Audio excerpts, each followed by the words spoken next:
Okay, I'm going to start. Hello, good afternoon. We are now calling to order the regular meeting of the Bernie Independent School District Board of Trustees. We do have a quorum. We have Jessica Davila, Eric Wilson, Dr. Thomas Price, myself, Rich Senna, Carlin Fryer, Donna Sharp, and Joe Tidwell. And we do have a quorum. And at this moment, at 5:01, we're going to be going into closed session pursuant to Texas Government Code 551.074, deliberation regarding matters related to employment, appointments, resignations, terminations, retirements, and reassignments. So at 5:02,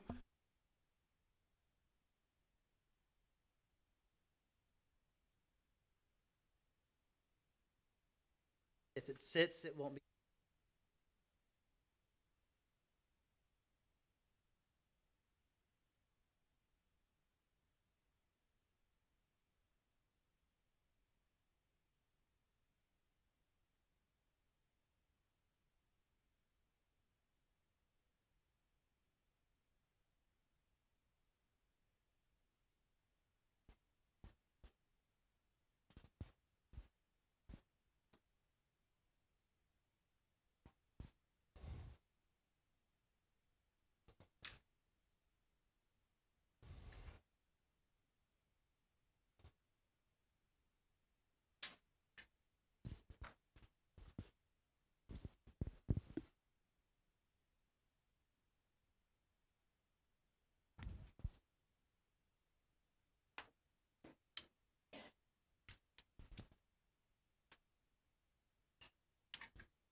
good evening, ladies and gentlemen.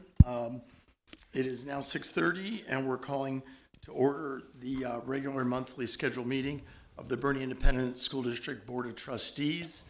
We do have a quorum. On my left, we have Mrs. Maritza Gonzalez-Cooper, Jessica Davila, Garrett Wilson, our superintendent, Dr. Thomas Price, myself, Rich Senna, Carlin Fryer, Donna Sharp, and Joe Tidwell. And so we do have a quorum. And so now let's all stand for the Pledge of Allegiance. Gentlemen, would you please remove your caps for the presentation of colors by the award-winning Bernie champion JROTC Color Guard.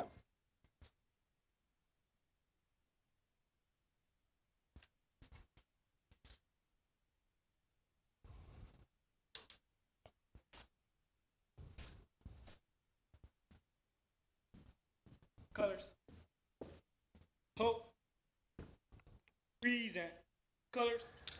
Here tonight to lead us in the Pledge of Allegiance and the Texas Pledge, the Fair Oaks Ranch Elementary Student Council officers.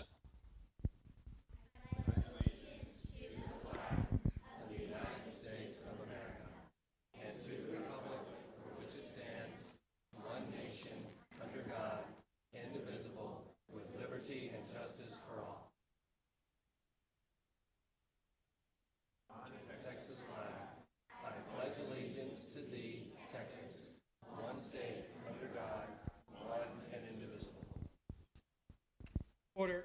Colors. Colors. Post.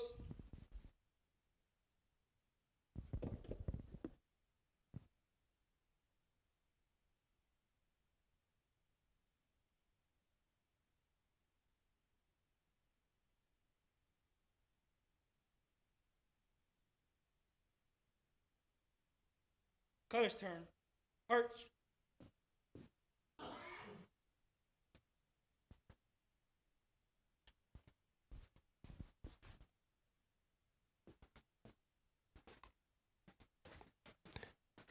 Please remain standing for a moment of silence and prayer.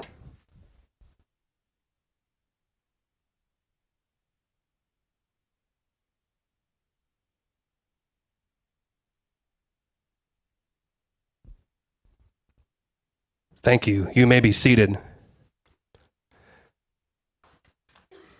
Mr. President, Board of Trustees, our Fair Oaks Ranch Elementary Student Council officers have some fantastic questions for you this evening. That's great. We welcome you here. You guys did a great job in leading the pledge. If you could just introduce yourselves with your name and your grade and your position on student leadership. Hello, my name is Kara Schultz. I'm in 5th grade. I am the student council treasurer. My question for you is, how does the school district make money, and how do you decide how much to give to our school? That is a good question. And I'm going to give you the Cliff Notes version. There is a school funding formula in the state of Texas that basically dictates how much money we're entitled to spend on the 10,800 plus students that we have in our district. Though the revenue for that, the money for that comes from several sources. One is property taxes that your parents pay on the homes that they own, and other revenue comes from the state in terms of state aid. Because we're considered what's called a property wealthy district, most of our money comes from property taxes. That's a whole other story.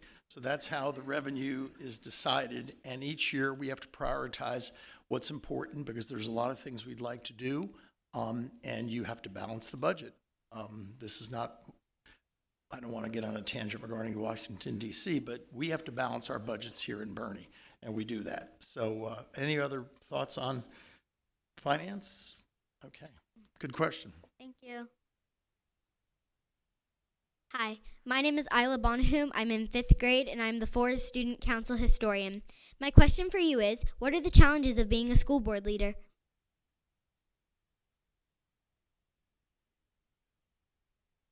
Ms. Sharp? Because you're so quotable, that's why. You're a very quotable Yeah, but every guy. time I say something quotable, we all ask, please don't ever say that again. I think one of the,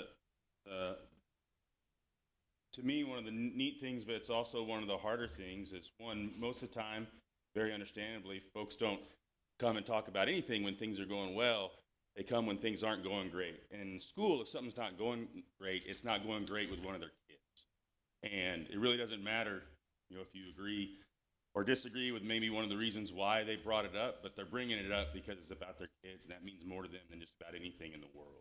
And so I think one of the things that we all try really hard to do, I know I do, is kind of set aside whether you agree or disagree with why someone's coming and try to understand why they're there in the first place, because they're there because they want something to be better for their kids. So I think that's one of the harder things that's really important to always remember.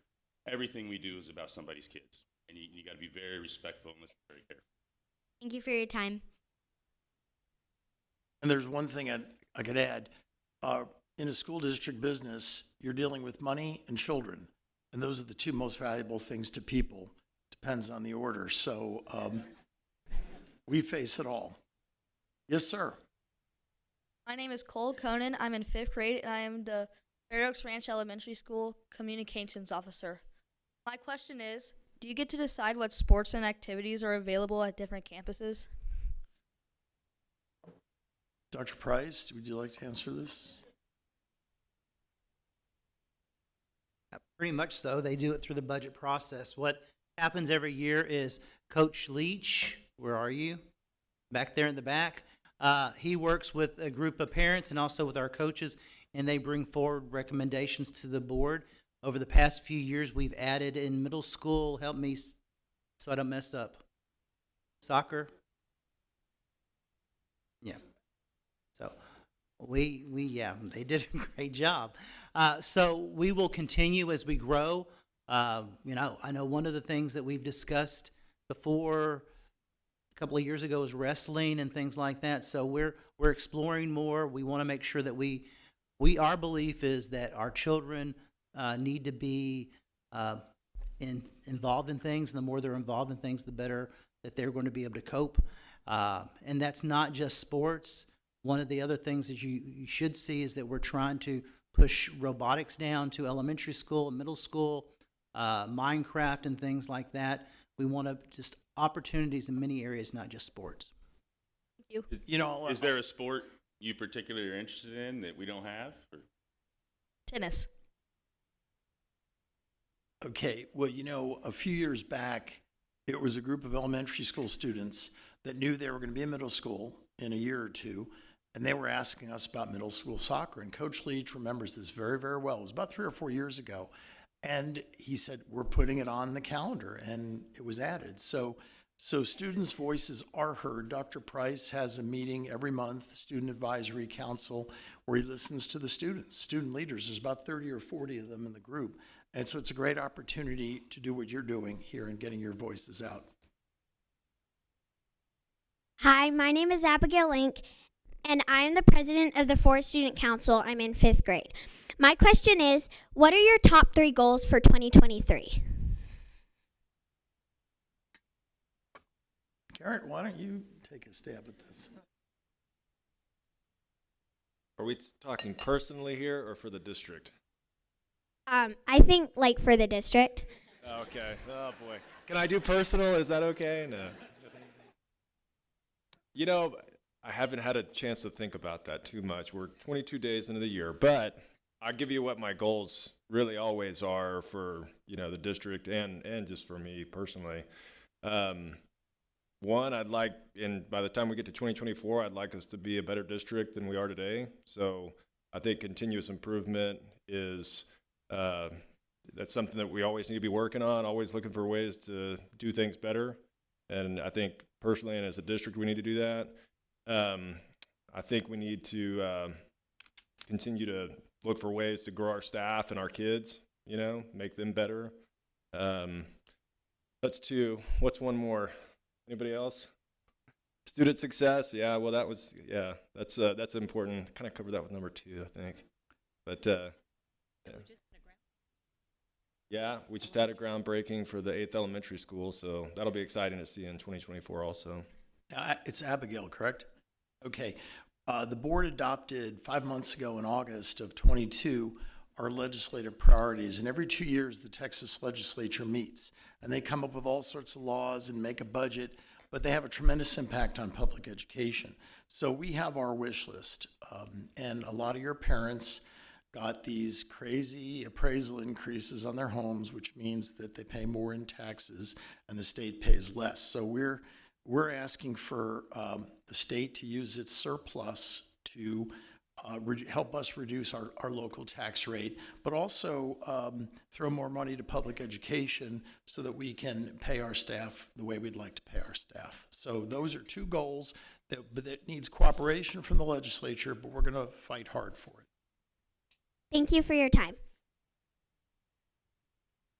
Hi, my name is Jet Matthews, and I am the Vice President of Student Council. My question for you is every decision made with a vote?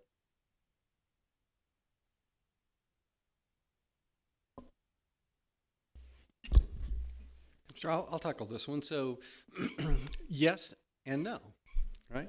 So a school board has really 3 responsibilities. The first thing we do is we hire a superintendent. The second thing is we approve a budget. And the third is we kind of work on the goals and strategic planning for the school district. So big items on the budgets and things like that, yes, those are all things that we vote on. And we'll look at the finances and all those kinds of things tonight. But a lot of the decisions are made by the CEO of the school district, which is our superintendent. He's the chief executive officer. So ultimately, yes, we hire and support our superintendent in every way that we can, but we don't vote on every single thing that happens within the district. And when we do vote, we do it publicly at these meetings. So we always put out an agenda so that everyone can see it and can have an opportunity to come and speak before the meetings. So all of our votes are done openly in this type of forum. Thank you. Thank you for your time. Have a good evening. Great questions. Great questions.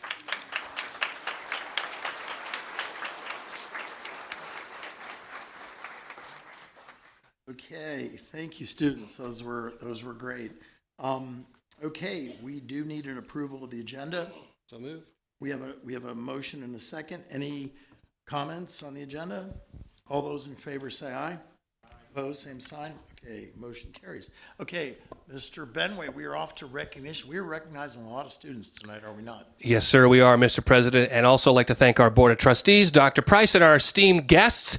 we are excited for tonight. Tonight, we are honoring over 120 students and staff for their recent accomplishments. And we ask that everybody that's here as a guest wait until the very end of commendations to leave, because we have a lot of folks. So without further ado, our first commendation, we congratulate the 2022 UIL Class 4A State Silver Medalist Bernie Greyhounds football team.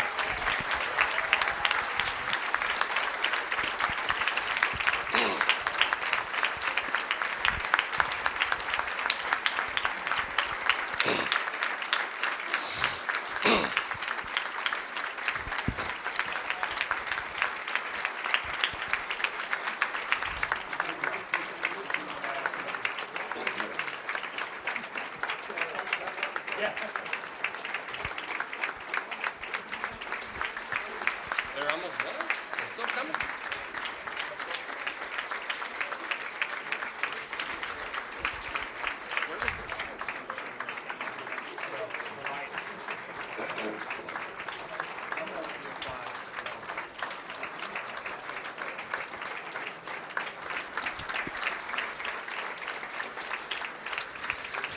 The Bernie Greyhounds had an outstanding and historic 2022 football season as they won the most football games in BISD history, finishing with a 15-1 record.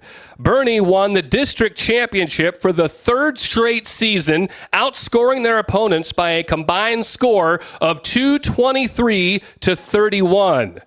The Greyhounds won 5 playoff games and became the first BISD football team to advance to the state championship game.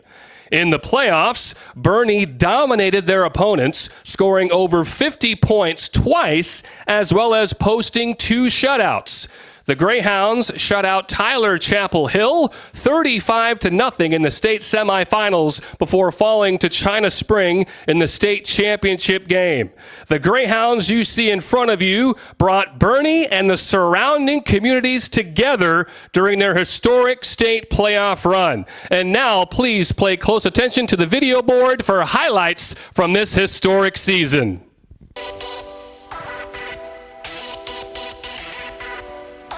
Football season starts tonight. The Bernie Greyhounds start the 2022 season with a record of 1-0. Big night for the Bays brothers.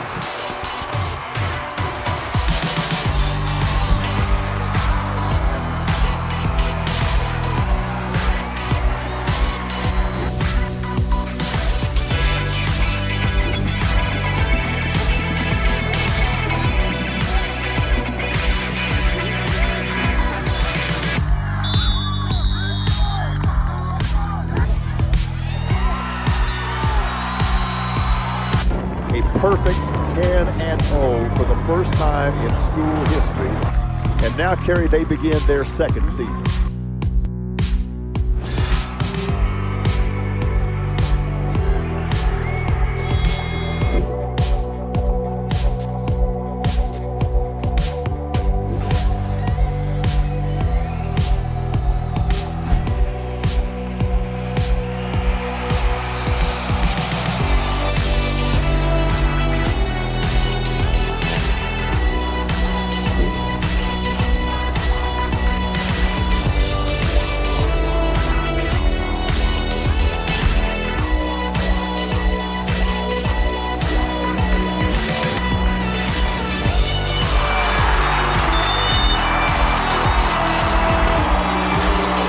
Ladies and gentlemen, your Class 4A State Silver Medalist, Bernie Greyhounds football.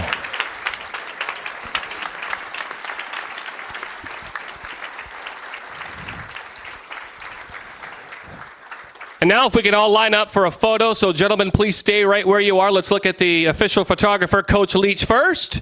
Then we'll look at Mr. Armenta on the chair.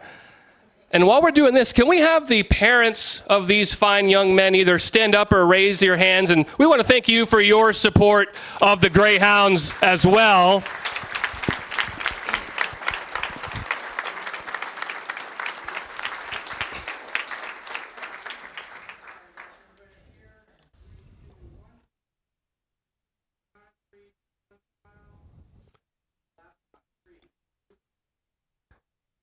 One more time for the Bernie Greyhounds.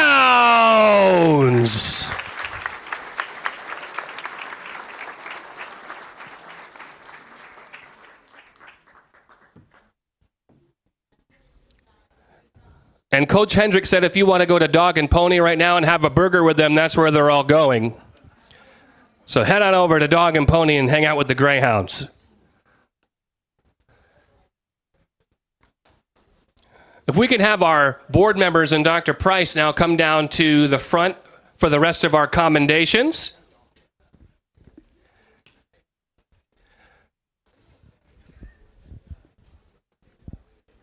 Our next commendation tonight honors the Bernie High School theater students who were named national qualifiers at the 2022 Texas Thespian Festival. Come on down.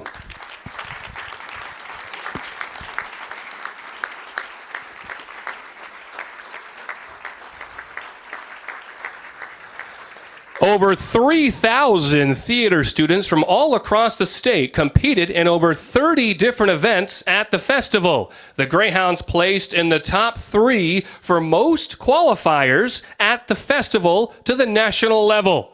The Bernie High School national qualifiers: group acting, Tessa Amster, Eamon Archer, Sam D'Amico, Michaela Jones, Karis Patrick, Vicky Sanchez. Let's give a hand for group acting.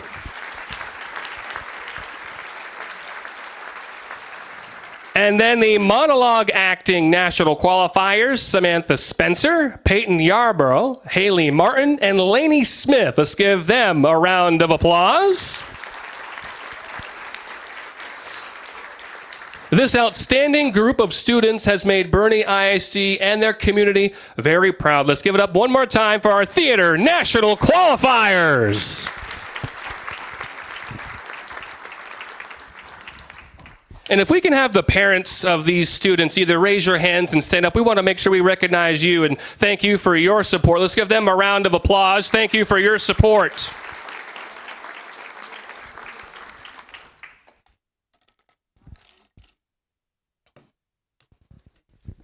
One more time for our national qualifiers from Bernie High School. Our next commendation, we recognize 2 Bernie ISD musicians who have been named All-State in Band. Let's give these gentlemen a round of applause.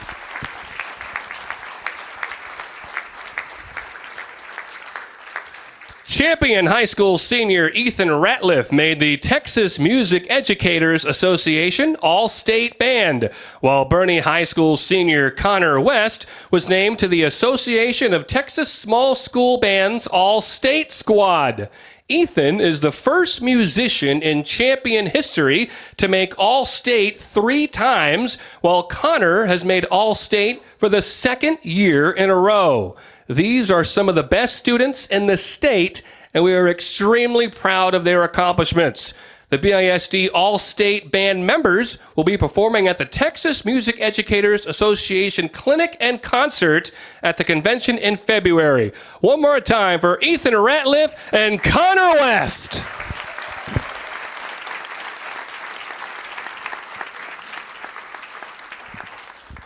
And if we can have the supporters and families of these fine gentlemen either raise your hands or stand up, we want to make sure that we honor you for your support. Thank you for being here.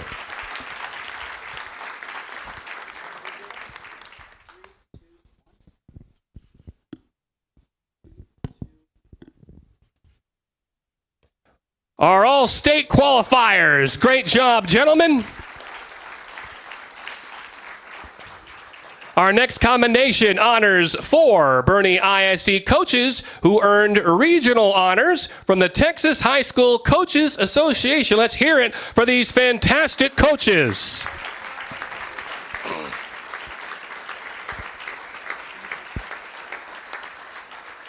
Bernie High School's Amy Reedy was named Assistant Team Tennis Regional Coach of the Year, while champions Alberto Escalante and Michael Gillette earned Regional Water Polo Coach and Assistant Water Polo Regional Coach of the Year honors, and the Chargers' Joey Cantu was named Regional Team Tennis Coach of the Year. Let's give it up for these fine coaches and those accomplishments.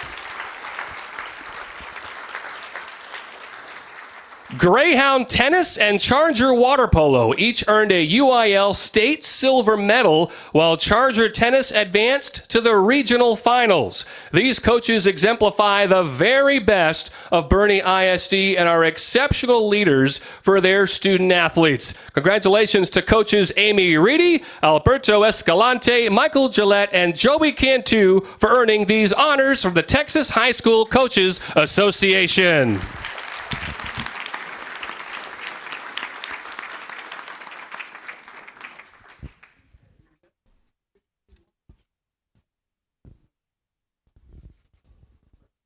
Go Greyhounds and go Chargers. Keep up the great work.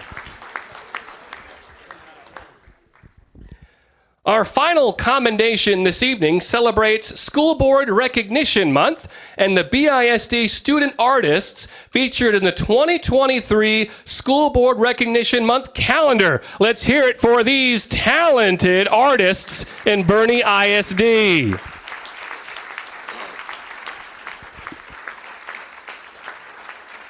Students from all across the district participated in the art contest, with the winners selected after a review by campus and district administration.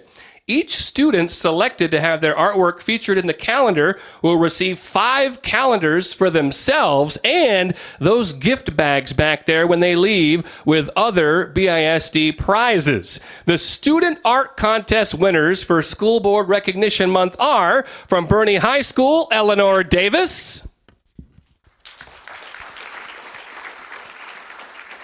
Champion High School, Olivia Clemenson.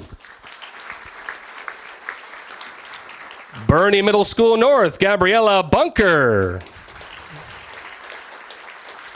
Bernie Middle School South, Benjamin Bowman. Voss Middle School, Keller Ludy. Cibolo Creek, Hayes Moses. Currington, Tatum Paffey. Fabra Elise Garcia. Fair Oaks Ranch, Isla Bonahum. Herf Archer Keller. Kendall Malin Davis. Van Rob Kinsley Black. And the cover artist from Bernie Middle School North, Carrie Carlisle. One more big hand for our School Board Recognition Month calendar art contest winners. And can we have the parents and supporters of these students please let us know you're here. Raise your hands or stand up. Thank you for all your support.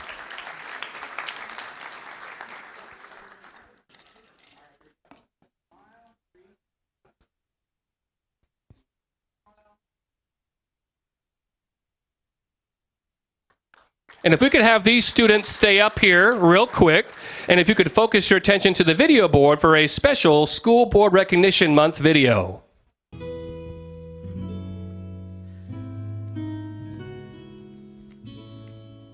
Thank you for helping us learn. Thank you for letting us dream. Thank you for your leadership. Thank you for caring about us. Thank you for the music, the songs I'm singing. Thanks for all the joy they're bringing. Who can live without it? I ask in all honesty.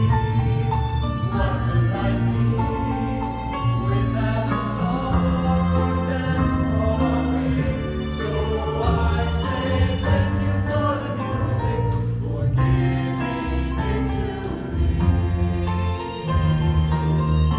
So I say thank you for the music, for giving it to me. Thank you! One more time, School Board Recognition Month, and to our calendar art contest winners.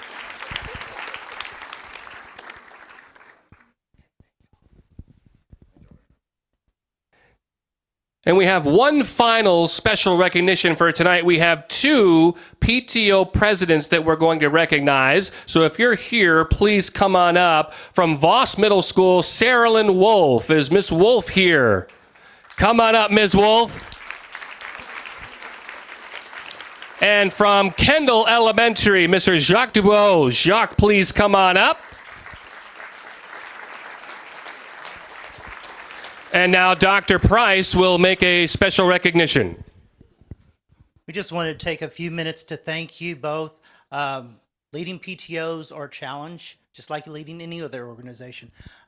We can't do what we do without y'all's support. And over the years, you've done it. And I just wanted to take a little bit of time to share with everybody what y'all are doing for us, for your campuses.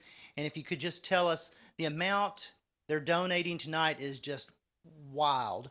And what those donations are for. So would you like to start? Sure. I'm Sarah Lynn Wolf. I'm the PTO president at Voss Middle School. We are building a security fence that is going to go out in the front of the school so that the school can have usable space for an area that was, I guess as of this year, because of all the security, it was no longer deemed usable. So with our funds, we are building a fence, and now the 8th graders are going to get their picnic tables back, and and the principal will have use of the area for everybody else. And how much? It is, what was our final number? It was 56,000? 56? Yeah. Wow. Yes.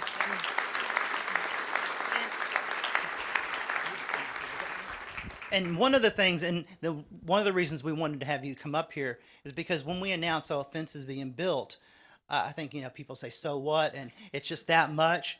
But it really is freeing up some space that was taken away from our kids because of just the world being the way it is and opening that back up. And one of the things that we really like to push is this outdoor. We love the area we live in, and we want to use as much space as possible. So we really do thank you for enabling us to open that up to our students and letting them enjoy this beautiful area that we live in.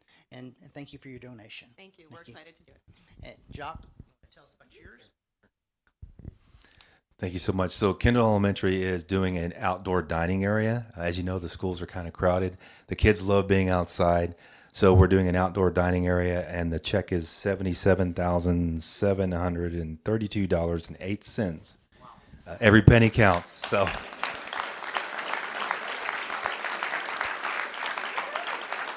So this idea happened last year, so there might be some previous board members here. I'm not sure if there are or not. Oh, that's my son has to do the weather now. Sorry about that. The prior board members that serve and current board members, I have some board members over here with me as well, just did a lot of hard work. And of course, the parents and people donating to this to make it come to fruition. So we're excited about it. I know from working with both your organizations, it's a lot of thought put into this because you really wanted to make the most with the money for the most number of students involved. And we want to make sure we thank you because we're talking about these aren't small sums of money that you're working to help us with. And bottom line, though, there are 2 projects that we would not be able to do without your help. And so thank you for your efforts and thank you for coming forward and working with us. And we'd love to get some pictures with you. Certainly. There's yours, Mr. Dubois. There's yours, and let's get our board members together for some pictures.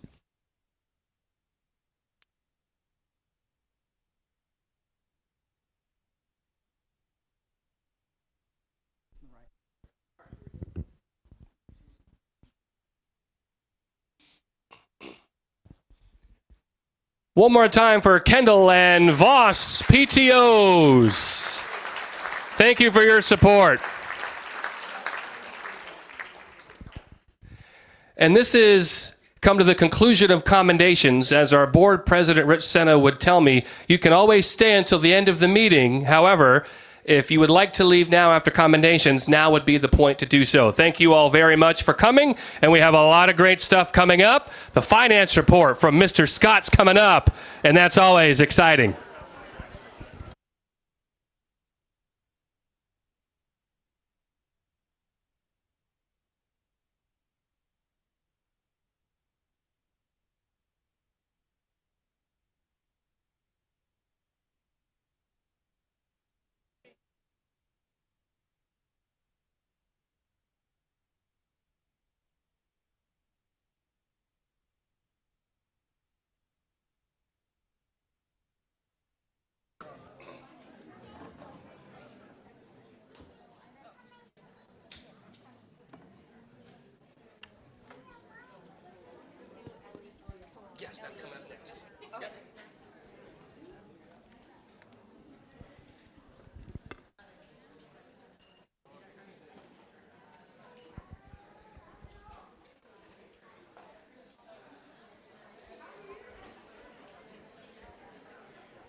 maybe so I shouldn't have announced it on the microphone?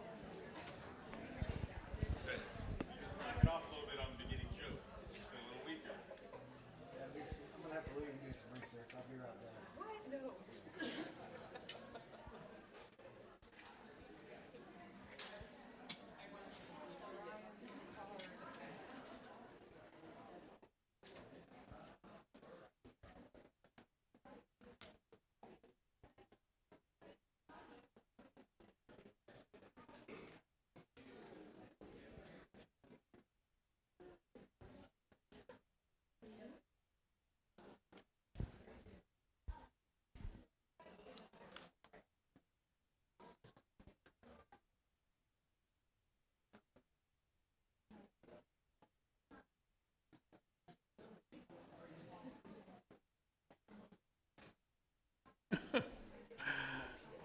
Brian, do we have another video?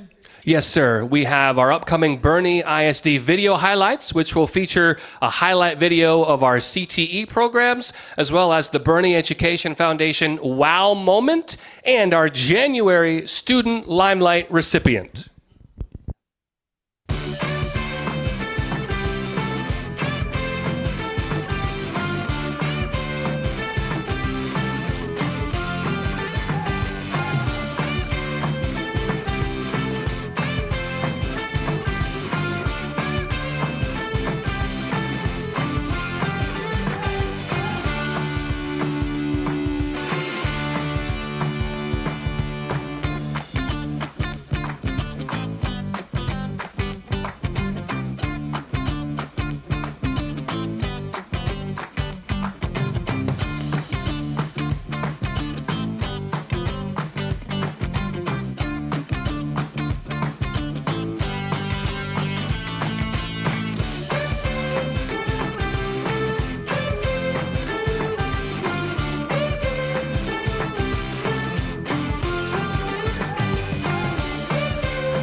Hi, my name is Addison Roller. Welcome to Bernie Middle School South. Today's wow moment will be in Mrs. Stubblefield's classroom where the students are working on their reading skills.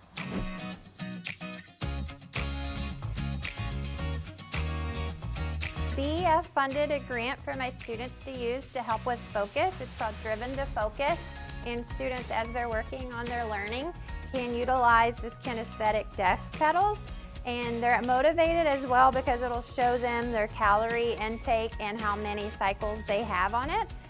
With that, so it really motivates them to stay focused, and some students who might have trouble remaining seated, it helps them from wanting to wander. So it's been great, and I've seen positive improvement. Thank you for the funding and for believing in my students and allowing us to have these wonderful resources. Thank you for supporting every student, every teacher, in every school in Bernie ISD.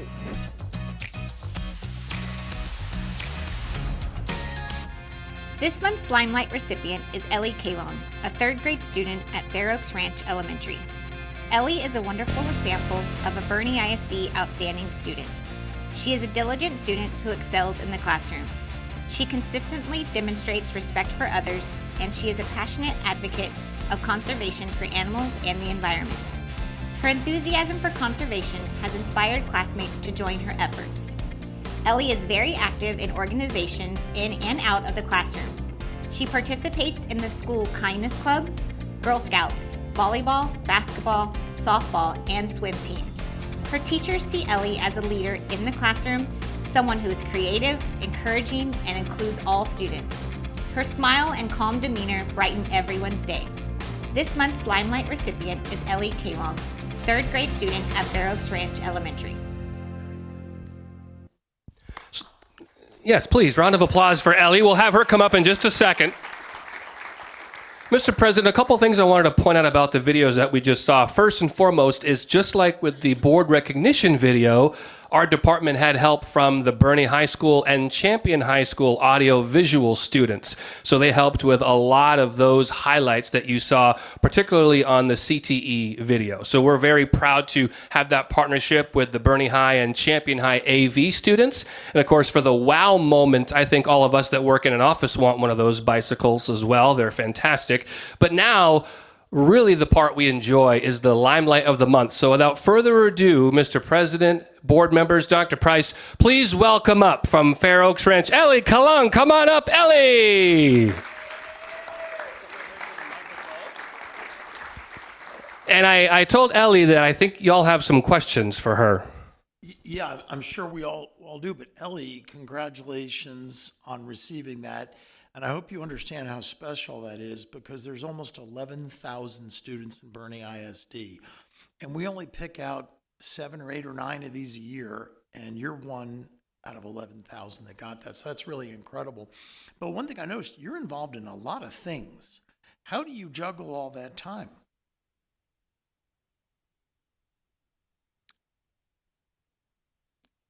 And it's okay if you want to ask your mom and dad for some pointers, because obviously they're involved too.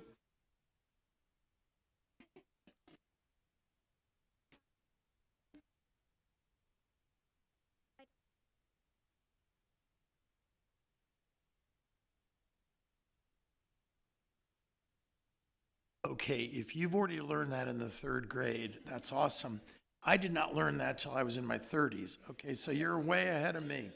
Okay. I have a question Yes. for Miss Ellie. Congratulations. So tell me, what animals do you like to help rescue? And what's your favorite Girl Scout cookie? And if you're selling any Girl Scout cookies, you have a buyer.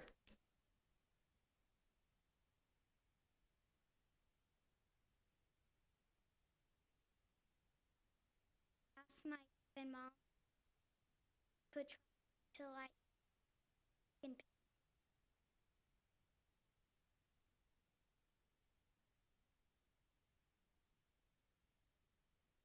some up.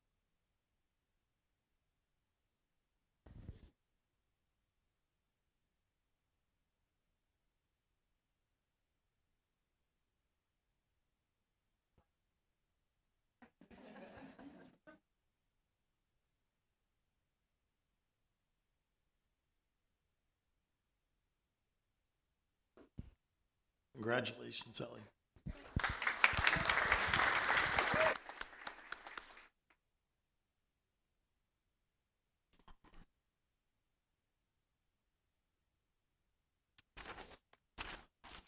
Okay, we are moving on to item number 6 on the agenda, visitor comments. We do have 2 that have signed up to speak tonight, so let me just read the preamble to visitor comments. The Board of Education encourages comments about the district from citizens of the district or from district employees. Anyone wishing to speak, either as an individual or as a representative of a group, may do so at this time. The board asks that each participant's comments pertain to public ed and be no longer than 3 minutes. The overall time limit for comments will be 30 minutes. Remember, the board may not discuss or act upon any issues that are not posted on our agenda. If an issue mentioned is listed on tonight's agenda, the board will defer discussion of the issue until the appropriate time during the meeting. The board encourages the public to discuss concerns with an appropriate administrator who has the authority to address the concerns, and those concerns should be expressed as soon as possible to allow early resolution at the lowest possible administrative level. Finally, please be aware that rules of decorum will be enforced during the public comments. And we have 2 speakers. The first one, Jerry Lamping. Come on up, Jerry. And Jerry, you know, it's School Board Appreciation Month, but it'll be Volunteer Appreciation Month because you do a lot of volunteering for a school district. We appreciate that. And you have for many years. Yes, I want to thank you. Good evening. I want to thank you, the trustees, for your support of the COLA, the cost of living adjustment for the retired teachers and the school staff. We have 160 members of our Kendall County Retired Teachers Association, and we're very appreciative of what you do to help us get a increase in our TRS monthly income. So in keeping with the spirit, we thank you, Board of Trustees. Also, good retirement will help you retain good teachers and recruit good teachers. I also wish to speak about the portrait of a learner, which Dr. Price will present later on this evening. I was on the committee that developed, and we started out with a portrait for a graduate, but we soon changed that to portrait of a learner because we felt it was important to change the outcome to a portrait of a learner. We wanted to emphasize that one should not and will not ever stop learning. So teach the students how to learn. Also, we made it very difficult for you educators to determine if you're successful in your efforts to create a learner. Our criteria does not include the typical education goals such as passing the STAR test or getting 1200 on the SAT or even being accepted at MIT. So how do you teach and grade for empathy, integrity, critical thinking, so on? You don't have formal classes on these subjects, but they are important traits to have if a person is to be successful in life. One competency where you will need to focus on is wellness. Of all the changes in this world that a graduate needs to prepare for, it's the increasing lifespan. I didn't know my grandfather, but I have 14 grandkids. I got to relate to them. So despite the recent decline in the USA life expectancy to just over 77 years, and I woke up this morning not dead again, but many experts are saying that one can live to be well over 100. And they're saying that 90 is the new 40. I know you have the One Pill Can Kill program to combat our deaths for illegal pills, but we must teach our students that what they do today will determine how they will age tomorrow. One daily choices matter, and we can self-engineer our genes through the lifestyles that we choose. We can live younger for longer and have a lifetime journey of well-being. And your academy, your outdoor academy, can be very helpful in that.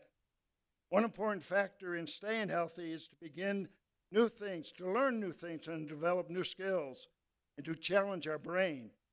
So as you build new elementary schools, please consider new schools for us seniors. Dr. Price, become the superintendent of the new pre-K to 100 school district. And remember, the right to life is still in our Declaration of Independence. Sure to teach our students that.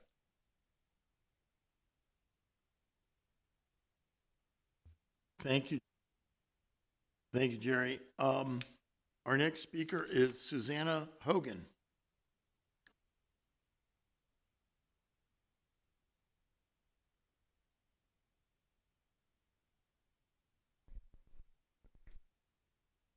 Hello, Dr. Price, Mr. President, members of the board. My name is Susanna, and I am PFLAG Bernie current president. I'm also the president of Kaleidoscope Hearts, our youth organization. I don't have as much to say this time, as I've recently seen how the deck is stacked. But there are still issues in our schools, and I won't stay silent. As Martin Luther King Jr. said, our lives begin to end the day we become silent about things that matter. There are people in this community in positions of power that are part of the anti-LGBT agenda and unwilling to see both sides. But until this changes, our youth will always be at risk. But let me say this. I assure you, no one is trying to make your children anything they're not. But we are trying to give them freedom. The freedom that so many worry about being taken away. We are giving them that. The freedom to exist, to be, to live authentically. The freedom to use their voices, their critical thinking skills, and to love unbiased. We are fighting for the same thing, the survival, thriving, and success of our children. We're just not listening to each other. I am willing to sit down and do the work. Are you? Let me leave you with this. The ultimate measure of a man is not where he stands in moment of convenience and comfort, but where he stands at times of challenge and controversy. Martin Luther King Jr. Thank you. Thank you, Ms. Hogan. Okay. Okay, item number 7 on the agenda is consent agenda. Do we have any motions on that? President, that we approve the consent agenda. Okay, we have a motion from Ms. Sharp, a second from Ms. Gonzalez Cooper. Okay, are there any thoughts, comments on that consent agenda? Okay, all those in favor say aye. Aye. Opposed, same sign. Okay, motion carries. Okay, next is, that is the consent agenda, okay. Item number 8 is governance. Okay, we have different board member reports. Joe, I know you were at the facilities committee, but I know Henry's going to make a presentation.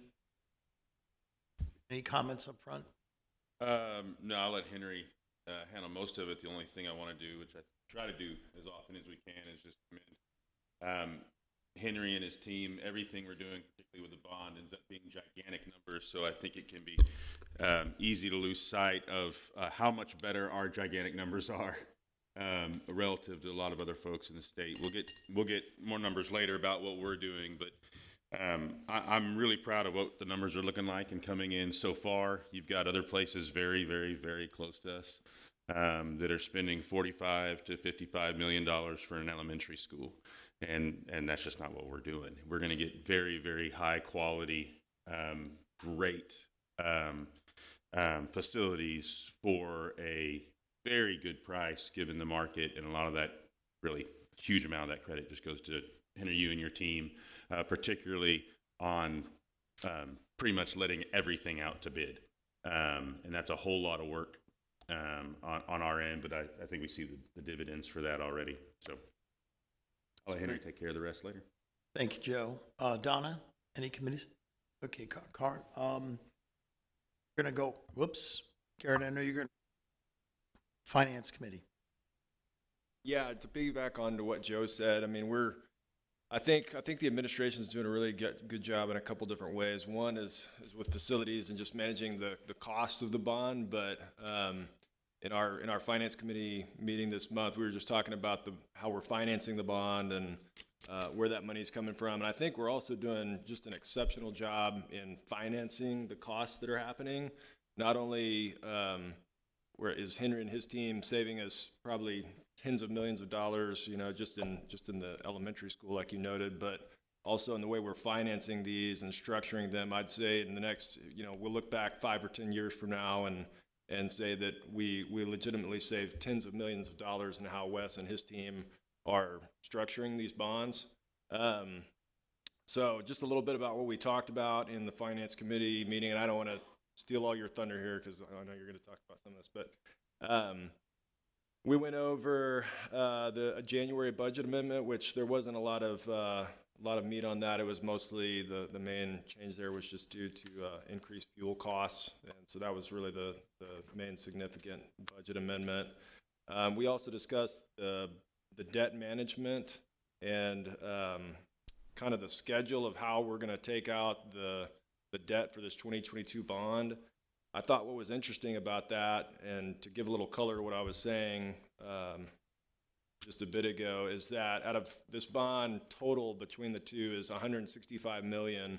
And if you look at how we're going to take that up through June of 2024, so the roughly 24-month period where we draw up that $165 million, we're projecting that our principal balance will actually only go up in that time by $122 million. So we're going to draw up 165, but our total bond principal balances will go up by about 122 million, which is a big difference. And some of that's just from contractual principal pay downs that we're going to have to make throughout the year.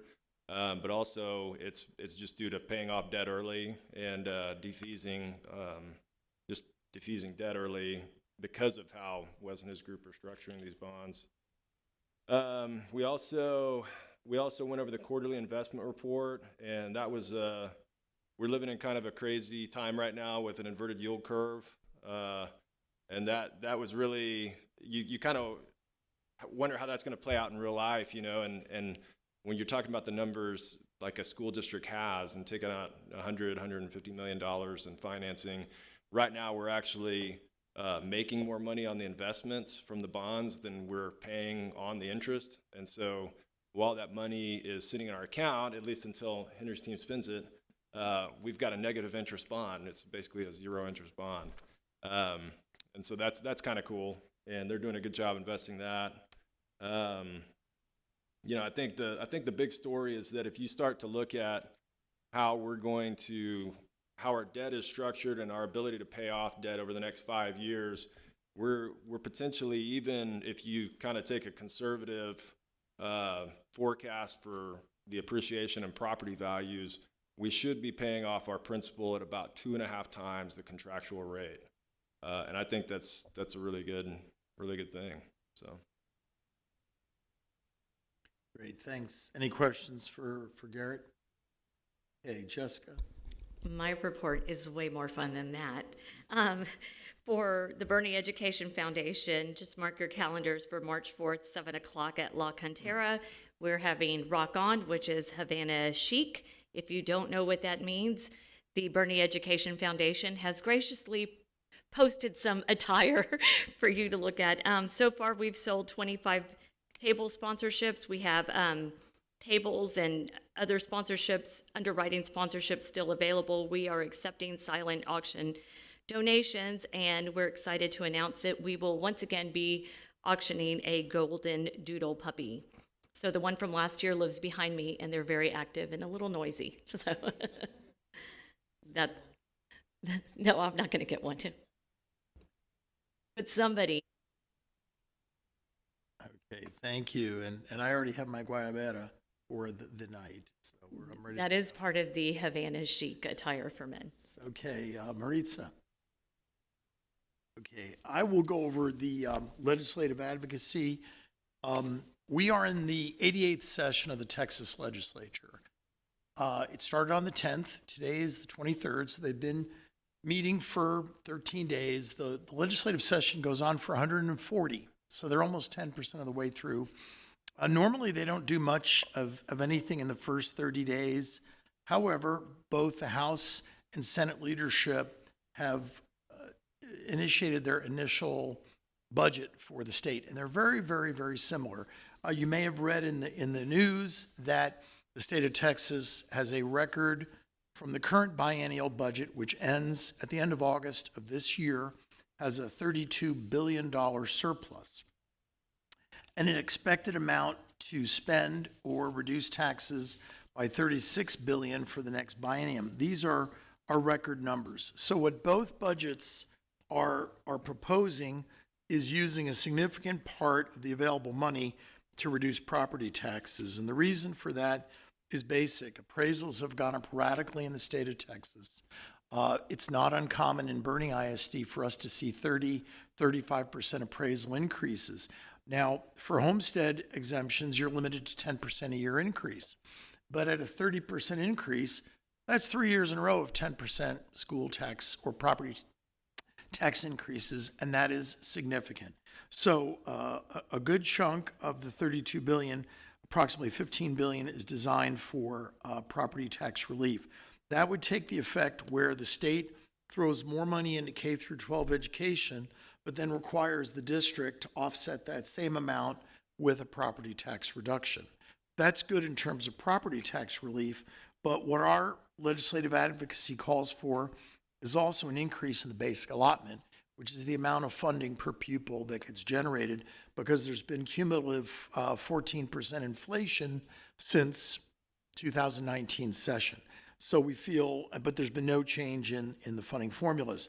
So that would allow us to do some good things in terms of our budget. So we're pushing for that. The House has dedicated a pot of money for an increase either in the basic allotment or for teacher compensation or for security. The Senate did not do the same. They just kind of left it nebulous. And both budgets have a certain amount of money unspent. There is the possibility that the state will have what's called a supplemental budget for the current biennium, which ends at the end of August. And that's a strong likelihood because that's where some of the 32 billion surplus has got to go. Some of it will go into the rainy day fund and some will be spent. If they dedicate 5 or 6 billion to that, which is a strong possibility, that raises the amount of money that they have to allocate to state obligations over the next 2 years, included of which would be the basic allotment for public ed. There will be a strong push for vouchers. I think there'll be a healthy debate in both in the Senate particularly or in the House regarding that. And all we ask is that whatever the legislature decides to do, they have the same accountability standards and expectations that public schools are required to have. We ask that. I don't think that's too much to ask for. But in any event, it's going to be an interesting session. Unlike some sessions in the past where the state was cash poor, the state is not cash poor. They did this time. They did fund the amount of money necessary to fund student enrollment growth over the next 2 years, and they also increased what's called the yield on the golden penny. And we won't get into the specifics on that, but that would generate some additional money for the school district as well. So we look forward to seeing what ends up happening this session, and we certainly will be up there and present in Austin weighing in with our thoughts and our priorities. So that's a little bit about what's going on legislatively. And where is the agenda? It's in front of me somewhere here. Any event, I think that's it for reports. Okay, what's next on the agenda? Dr. Price, you got the agenda? Okay, Superintendent, thank you. Thank you, Joe. You're on. What I would like to start out with is just this month. This month is Board Appreciation. And you are a very humble group of people, but one of the things I want to stress to you and to everyone who's left in the audience is we can't do what we do without you and giving the support and the direction. Tonight we saw some remarkable things from our students, from artistic ability, from the calendars, to the music ability of our students, to success of our football teams, our extracurriculars, and even the success of our coaches. And that goes all the way through. One of the things that I want to mention is that every single one of our campuses is a CREST Award winner, which means that every one of our campuses counseling programs have been through an inspection by the state counseling and won these awards. We have 2 individuals who have been named the top counselors for elementary and for middle school. Those things, along with all of our success academically, it starts with you. You mentioned before, Carlin, what y'all do, but it's so much more. Good leaders, good leadership sets tones, and good leadership understands and sets boundaries. One of the things, and I've been doing this a long, long time, that I would like to commend y'all on is you are very clear about your roles and responsibilities in our roles, and you hold us very much responsible. We have a scorecard that is out there for the public to look at. We don't just rest on an A scorecard from the state. We create our own about things that we want to see measured, and we go through. That's part of my evaluation, part of our administrators' evaluations, because we hold each other accountable. The kindness that our students receive in the class, the high expectations they receive, it starts right here at this room with those expectations, and thank you. The vision, because I want to tell you a real quick story. We came to you after the budget was done and told you about an opportunity with the Kendall County Livestock or Kendall County Fair Association. And we opened up the Ag Barn, and you were very supportive in doing it. But I want to tell you some of the fruits that I saw this month when I went out there to the center and watched our students. Some just it was very heartwarming because we had kids who, prior to this year, could not have been part of it.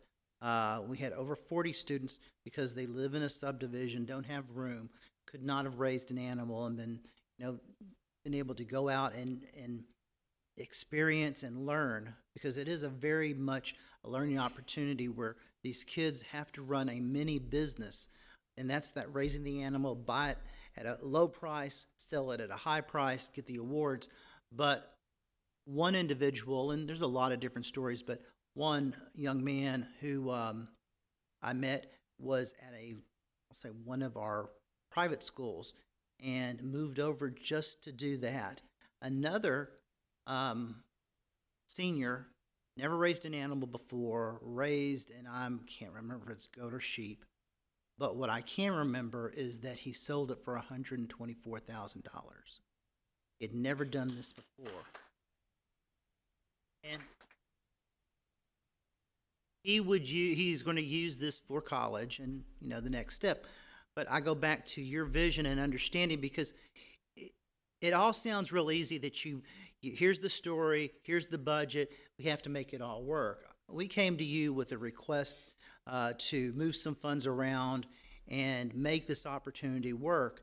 If we didn't jump on that opportunity at that time, and we have students who would have missed out on one for sure, $124,000. So your openness, your understanding, forgiveness sometimes when we ask you to not do things in the right order, that the proper budget cycle. We're a fast growth district, and sometimes with a fast growth district, fast growth opportunities, we have to be able to be flexible, and good leadership is flexible. So thank you for helping us. I want to also thank our departments, our campuses from coming forward. You all had your tokens of thank you, and I want you to know it's not just me that says and feels this way. It is our staff, it's our community as I go out. Now, I'll go back to everyone in our community holds us accountable, just like you hold us accountable, and that's the way it should be. That's why we're successful, and I'm very proud of that success. I'm very proud of y'all for supporting us. A couple of other things very quickly. Leadership Academy. We are going to start a Citizens Leadership Academy. This is something that I worked with in another district, and Carlin went to a workshop and came back and suggested something similar, and I thought, okay, we can do this. We're working on it. We'll be rolling it out over the summer, and we'll have our first Citizens Leadership Academy beginning next fall. We'll invite people to come in and truly find out what we do, how the sausage is made. We'll do it during the day, and we're doing it during the day because we want you to experience the real thing, not just some PowerPoints. We want to take people out to the Ag Barn. We want to take them out to our campuses. When we talk about operations and how our food services works, you're going to end up with a lunch from one of our cafeterias. We really want it to be a very interactive experience and show the good things, but also open it up to some questions about why we do what we do. Sometimes we really believe we're sharing that why. It's nice to hear from people asking, maybe we are, maybe we aren't, so we can look for clarification. So that's going to be a good thing. And the last thing I want to leave you with is I think you've been seeing on social media, we've been going out and surprising our teachers of the year, our support staff of the year, and we added something this year, Rookie of the Year. And one of the things that we've been facing all the time I've been in education is we lose some of our best teachers the first couple of years because it is a struggle. Everybody believes it's easy, that you need special people to do it, and we want to recognize our young teachers and thank them and encourage them and highlight them along with our teachers of the year. And remember, this year, we started last year at Rock On. We will be announcing the $10,000 Toyota winner for District Teacher of the Year, among other prizes, and our support staff of the year. Really some neat stories. I shared with you earlier that one of the things for me, a growing experience, is when I first started here 6 years ago and went out and did this, it was fun, but I didn't know the individuals. I know them now, and wow, we just have some really neat people out there, and we get to know their personal struggles, but how they set those struggles aside and come every day and make our students' days. And I just a great honor to be able to go out with their families and thank them. One of the neat stories on our support staff of the year is that we started a new program to grow our own teachers, and we're kind of taking it slow this year. We're working on our EL students, their needs, and our special ed needs.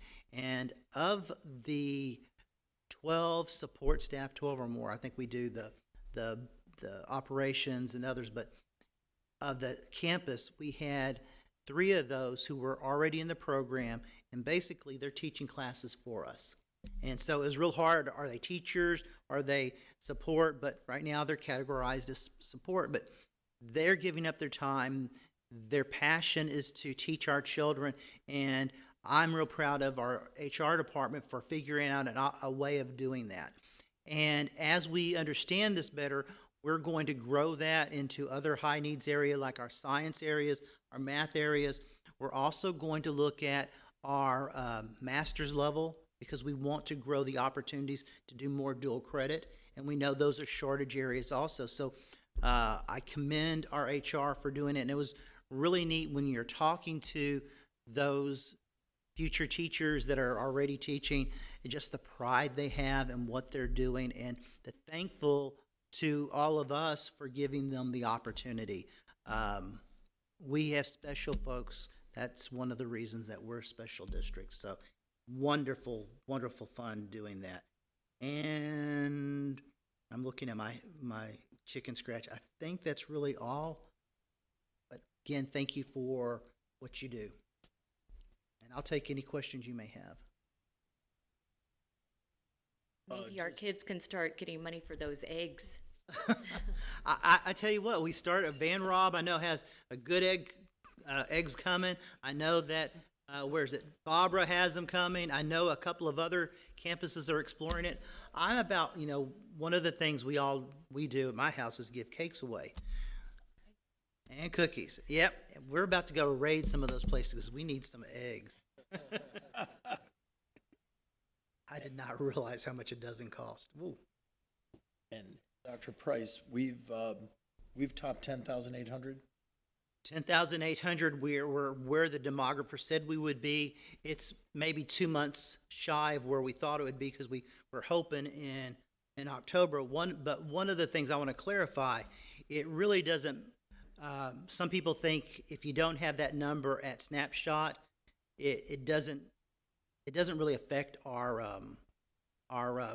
funding, because the funding's based on ADA, average daily attendance. The only thing the number does for us is every other year for UIL. And next year's UIL, that number will count that last Friday for our realignment. And we should see some shuffling probably. So we'll enjoy what we have right now. Okay. And we have an update from Henry. Yes. I want to commend Henry. I've worked hand in hand with a lot of different people who we've hired over the years in this district and others about fulfilling the promises of the bond. Henry takes it very personal, and that's good, because that money. One of the things earlier today, we thanked the 2 PTOs about their donations. One of the that they found out firsthand is how much prices are going up. They've had to, with Henry's help, trim some things to get some things going. Henry's done a good job of stretching our dollars, and will continue to do that. But there's a lot of components in this bond that we forget about, and he's going to go over some of those lesser-known components also. Good evening, Board President, Board of Trustees, Dr. Price. Before I get started with the presentation, I just wanted to take time out to thank y'all, right? I know all the operations department wrote a little something, but I'll come in and I've been at other districts and I'll say, hey, Dr. Tidwell stopped by, or somebody stopped by from the board and either dropped off donuts, dropped off something, or just recognizing our custodians and our cafeteria workers, our transportation. That doesn't happen at every district, right? So it takes some special folks, and for that, I just want to say thank you. So with us tonight, we got our first presentation, our first update for our board. You'll see on here we've got Mark Stahl heading it up, Ramiro Guerrero, and Lily James. I can't thank these folks enough. I mean, I know a lot of times my names get mentioned. We put it out there. These guys are really the boots on the ground, making it happen and everything. For that, I just need to thank these folks up front. Patty, is it me or you that's pushing it? You better push it. So the first one tonight is elementary number 8. Last week we had our groundbreaking. You can see up there that we've got Pfluger Architects. They got us through the design phase and everything. Our project architect on this is Andrew Pettis. He's the AIA, the architect in charge. He's heading up the design. He'll also head up the construction division of it. On this one, we were lucky to have D.L. Bandy. We had a good stock of general contractors come out. We had about 5 general contractors. They were all within that range, but Bandy was the successful awarded contractor. Mark is looking after this project. That project is soon to start. Already on the 18th, we've already started receiving submittals on the type of equipment that we'll be receiving. They have started slow mobilizing onto the property and everything. So D.O. Bandy is immediately starting up with this project. That project will open up in June 24th. We also, during the facilities committee, we went over the standards of facilities. So Pfluger's also doing our furniture standards. Right, I don't have it listed up here, but that's one of the things that we walked away with is coming together with a good standard for elementary furniture. So later on in the bond program, you'll see that we've got a where we're putting district-wide furniture replacement project. With this standard, right, we'll push that project. Real quick, I want to hammer home the significance of this. One, we're going to continue to build because we're going to continue to grow. One of the things that we don't want to do is, as we hire a principal, we don't want to be handing them a catalog and say, find furniture. We're working on, here's the standard. It provides a cost effectiveness and utilization of time the best possible. And I think that's a remarkable thing to get that out there, because it's not just going to help with this bond, it will help with future bonds as we go forward. Next slide. The next one is Aquatics Learning Center. So this is, super excited about this project right now. Project architect is Texas IBI Group. Mike Martinez is the architect on this one. Mark's heading up the construction on this. We haven't announced the contractor. We got started on the design on this, right? We kind of switched gears on this one. We had one firm. We looked at another firm. And I think IBI has got us on the right track. They do have us on the right track. We have set the construction budget at $7.9 million. I'm going to say right now at this stage in the game during design, we are on budget, a little bit below, but we are on budget. And then we're looking at a 25-yard, 25-meter pool. We're working directly with Coach Leach and his staff, Coach Escalante in the back, and we're getting direct input on them. It's a good-looking building, and you'll see that it's a modest pool for Bernie. It's going to be 11. We broke it up into 3 programs, right? We're going to meet the UIL program for the swim, right? But we also have the diving, right? That was another piece of the program, and then also water polo, right? Which is second program, and then the third program, which we promised every campus, was a learning environment, right? So everybody, to include even the elementary, right, early childhood, will participate in this pool. It's a neat program. It's going to start off like at 2.5, right, where the learning program, it goes into a 5-foot, and then in the diving well, don't hold me to this, I'm going to say 12 feet, right? There was a difference between 12 and 13, depending on the diving board that we had. Is water polo, do they require a certain depth? They can range from 5 feet, right, all the way to a depth into the 7-foot, and then get up onto the 30 inches. Sorry for all the questions. Next slide. This is at Bernie High School. This addition will take place. We've got about 8 to 10 classrooms. This will take care of our med program that's going on over there. The architect on this is Stantec Architects. Project architect is Joe Romo. Again, Mark is heading up this project. We've got about $10.3 million, right, that we have budgeted for this program. The construction period, we're getting ready to come to this board next month with this addition. We've got a good group of general contractors. We've got about 8 general contractors that are interested in this project. It's a good fit for some folks that are local, some local general contractors, so they're coming hard after this project. I will say this, Bernie High School is going to have a tremendous amount of construction this summer, right? You'll see on here as I go through the program, they're going to have the addition, they're going to have the courtyard, we're going to do some work at the stadium, right? So you'll see the rest of this while we go on. And one of the things that you'll see in this edition and also in the Champion edition, we intentionally made it as universal as possible, the rooms inside. There's even talk as we go through to the inside of not putting built-ins in, just so that down the line, these are buildings that can last for 50 years.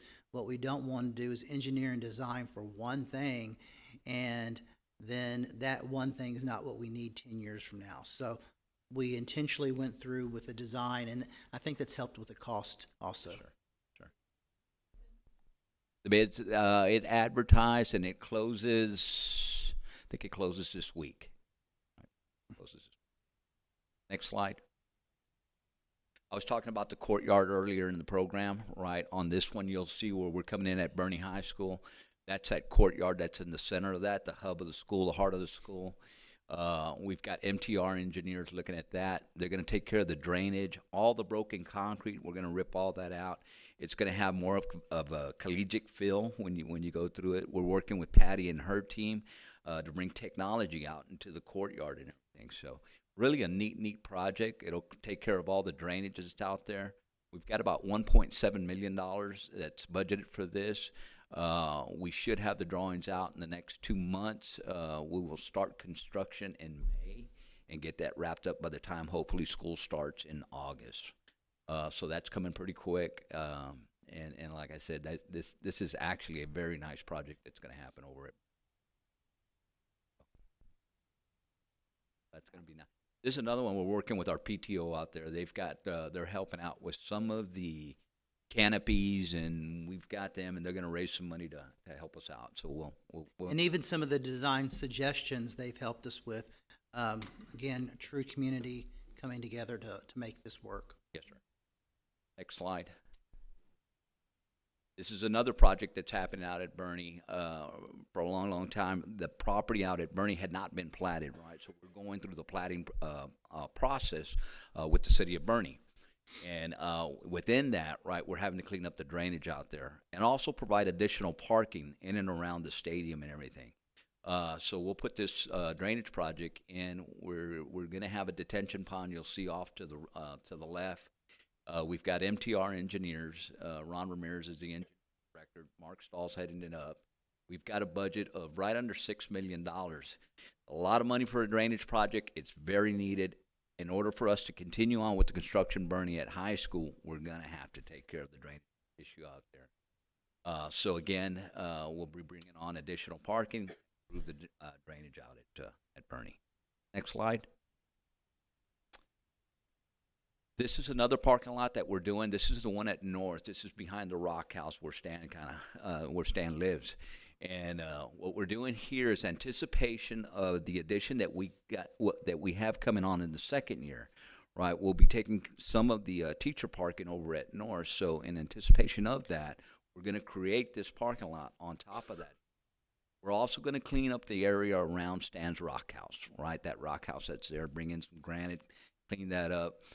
take down the old house that's there, and then we're adding on close to 100 parking spots, right? And then the teachers will be able to migrate down to the campus and then utilize this area. This project's going to get kicked off this summer. We've got $1.1 million budgeted, right? A lot of people are saying, wow, that's a lot of money for a parking lot. A lot of it consists of just the water quality that we have out here in Bernie. They're very, very cautious on their water, right, that we had. And so we're adhering to all the jurisdictional wants that the city of Bernie has, and we're working very well with them. But it is a cost. It's a cost that's coming to a lot of our projects. Next slide. This is the next project over at Champion High School. So we're excited about this project. This is actually a tilt wall. It's going to match the construction on Champion High School. And a lot of people are looking at it in attractive buildings. This is the first one we're actually going to use a rooftop. We've got Next Gen Architects working on this. Joel Hernandez is the architect on this one.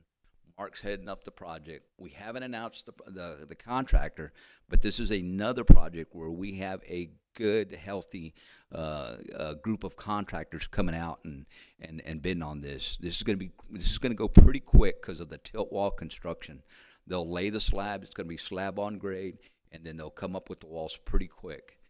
We're looking at a construction period in February, March. Like I said, we'll be coming to this board. And then finishing up in December. I think that's going to get stretched out. Me and Mark were going over some of the dates. We're hoping December, but I'm thinking it's going to get spring break, right, which is still a good time to transition over. So right now we are finishing up. This, I think, has hit the streets this Sunday. We're going to advertise one more week, and we'll be ready to make that recommendation in February. And something to remember about both of those additions, the question's been all the time, when is high school number 3 coming along? High school's going to cost us $120 million or more, and by investing in $22 million in these two projects, we're pushing that down the line, just because we're just not ready for that big project with the high school. So that gives us some breathing room. If it wasn't for these two projects, I don't know where we would put kids at either one of the campuses within the next 2 years. The addition over at Champion will house anywhere from 400 to 450 students. Right, they have that much learning space. The addition over at Bernie High School will house anywhere from 350 to 400 students. So you're looking at approximately 800 close to 800 expansion. students. You're looking at $23 million. Compare that to the $36 million for an elementary school, which holds 800 kids. I think it delays when we have to build number 3. And as Garrett mentioned before, we will pay off a significant over the next 5 years. He was just quoting 2 years, but when you look at over the next 5 years, we're going to pay off a lot of that 22 bond and delay when we have to build high school number 3.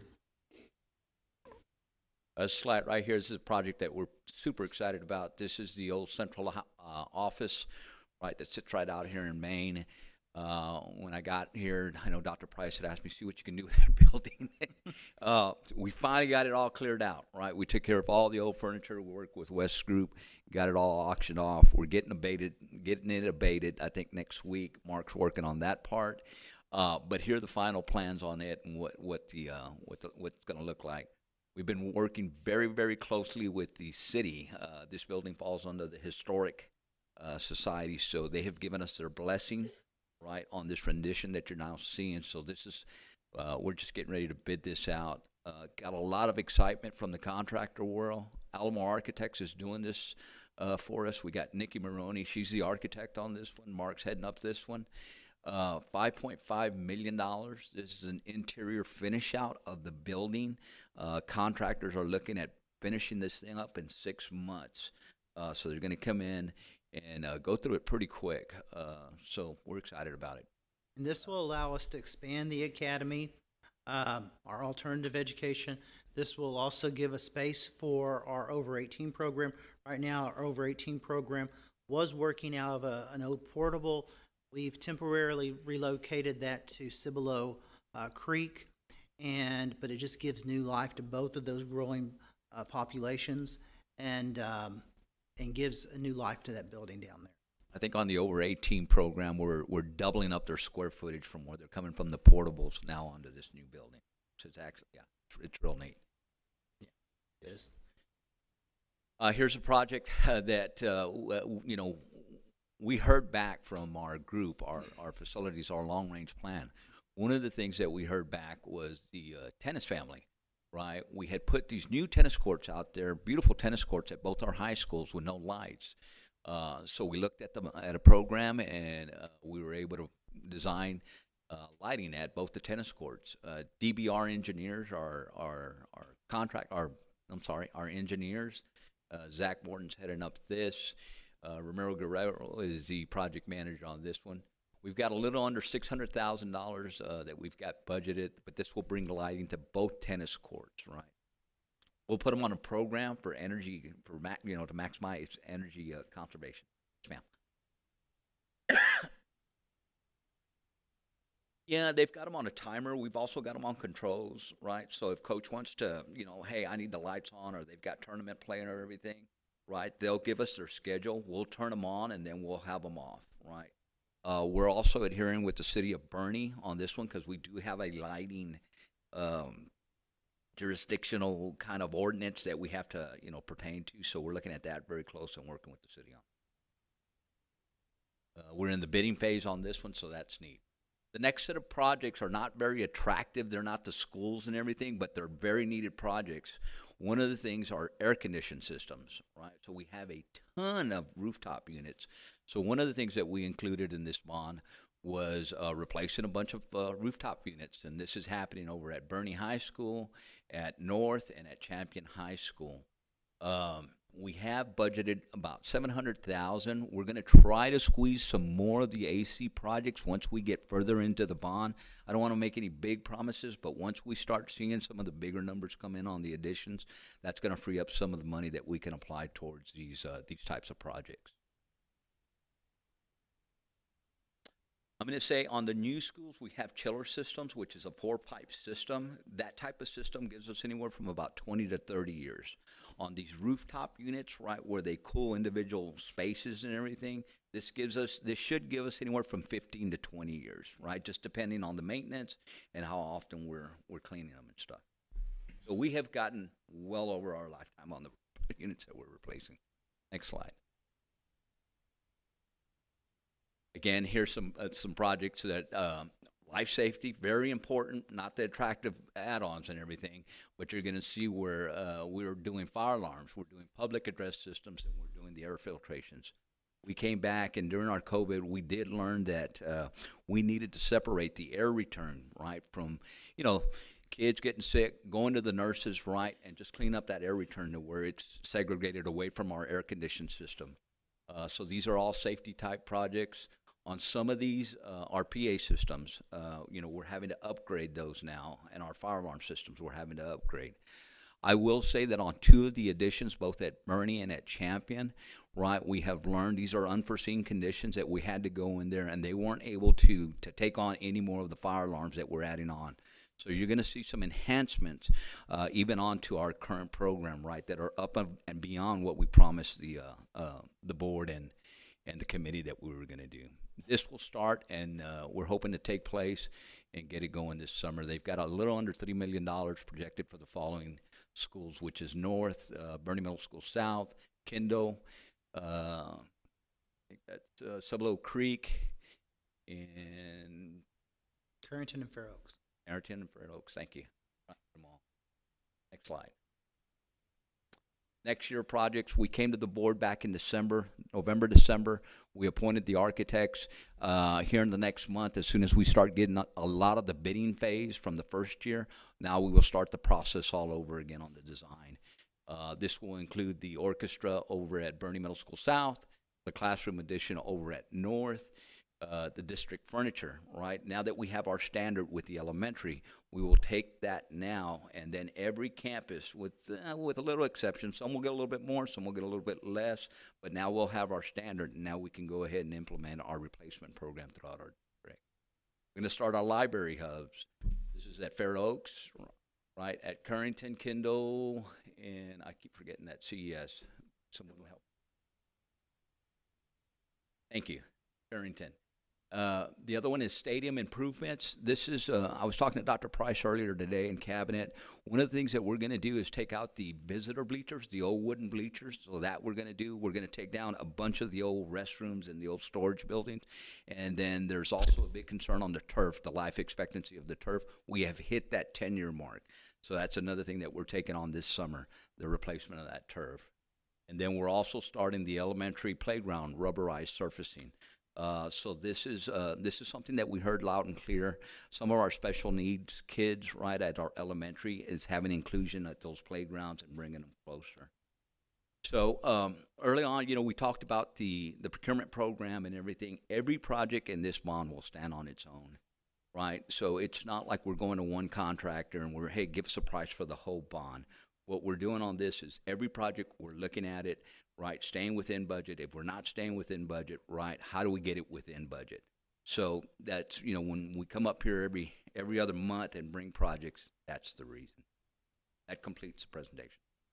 Question? The only thing I was going to point out is one other thing is if it sounds like it's a lot of stuff, it is. I mean, y'all are doing things at a darn near unbelievable pace as far as just rolling out from the bond. So just want to say thanks. And like you said, there's a whole lot of folks on your team. I know you're all always talking, so we mentioned you, but it's your entire team. And Mark, I don't know how you manage that many projects at the same time, or maybe we should wait to see if they're done before I throw that compliment over. But it's an insane amount of work, and I just really appreciate it. And it's a darn near unbelievable speed with how we're rolling these things out. I think our community is going to see just a remarkable amount of these projects come through even before the next school year. Thank you. Thank you.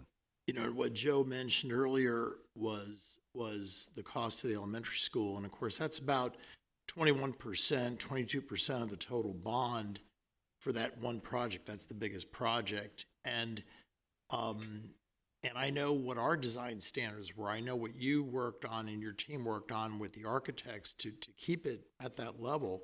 But Medina Valley is spending $42 million on their brand new elementary. Comal is at $46 million. Georgetown in the Austin area is at $49. And voters approved 2 elementary schools in Lake Travis at the cost of $52. So 52, 49, 46, 42, and we're at 36. We have all the collaborative spaces. We have all the things that we're looking for with our last 3 elementary schools. So I think, is it okay if I use the nickname I've given you? It's okay with me. I call him Henry the Hammer because he's really good at keeping costs in line. Say no to the board, right? Henry the Hammer for keeping costs in line. That's good, Henry. Thank you, sir.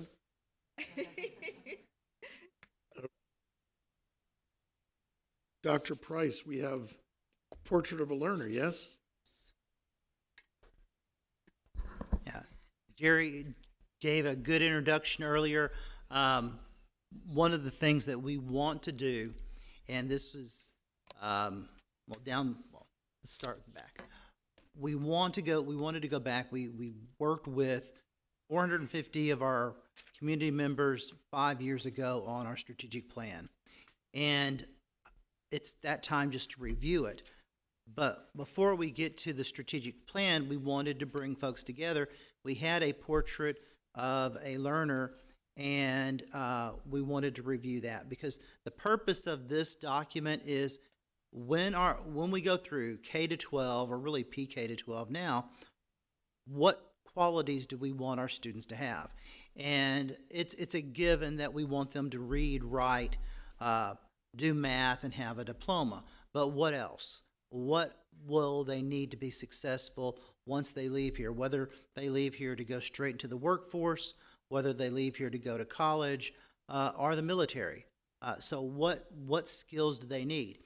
And we invited well over 100 folks, and I think first couple of meetings we had 75 to 80 people come, and then it dwindled and dwindled. But we had a core group. They gave us great feedback, and we always invited that group to come back. I think and this is a compliment to you, when folks saw that it was going the way they they thought it would. They have confidence in the system, and that's a good thing. After what, 5, 6, I'm looking for somebody to help me, 5 or 6 meetings.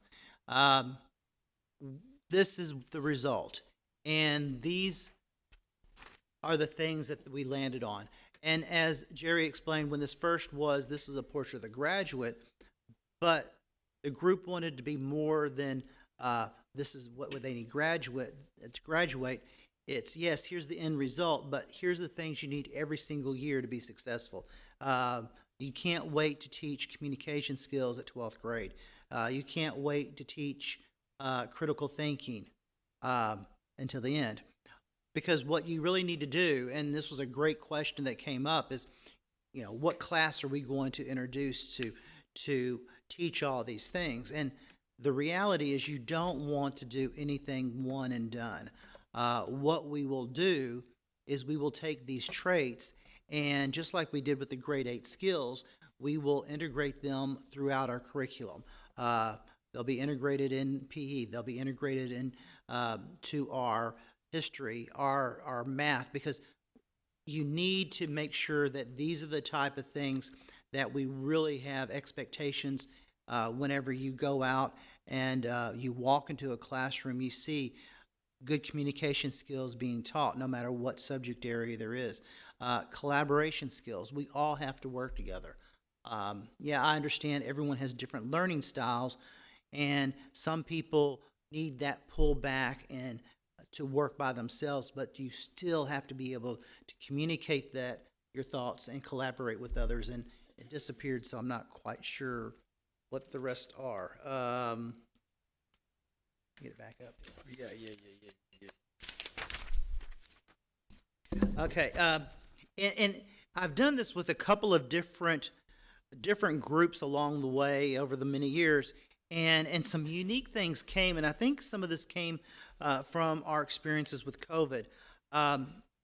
We made sure that a really important group was included in these discussions, and our students, because a lot of times, my feeling is we do things to them and we never ask them, but we expect them to have adult conversations with us and be able to communicate their thoughts and needs, but you have to ask them.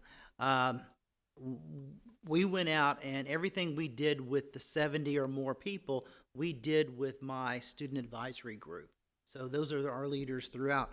And what was neat was some of the things that they talked about, we turn around we did that at lunch with the students, and then in the evening, the adults would say the same thing. So our kids were right on the level.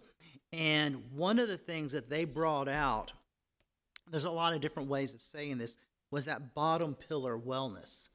And what they talked about was, and this, 35 years of doing this, I've never heard this from students, and not really a lot from our adults, a work-life balance.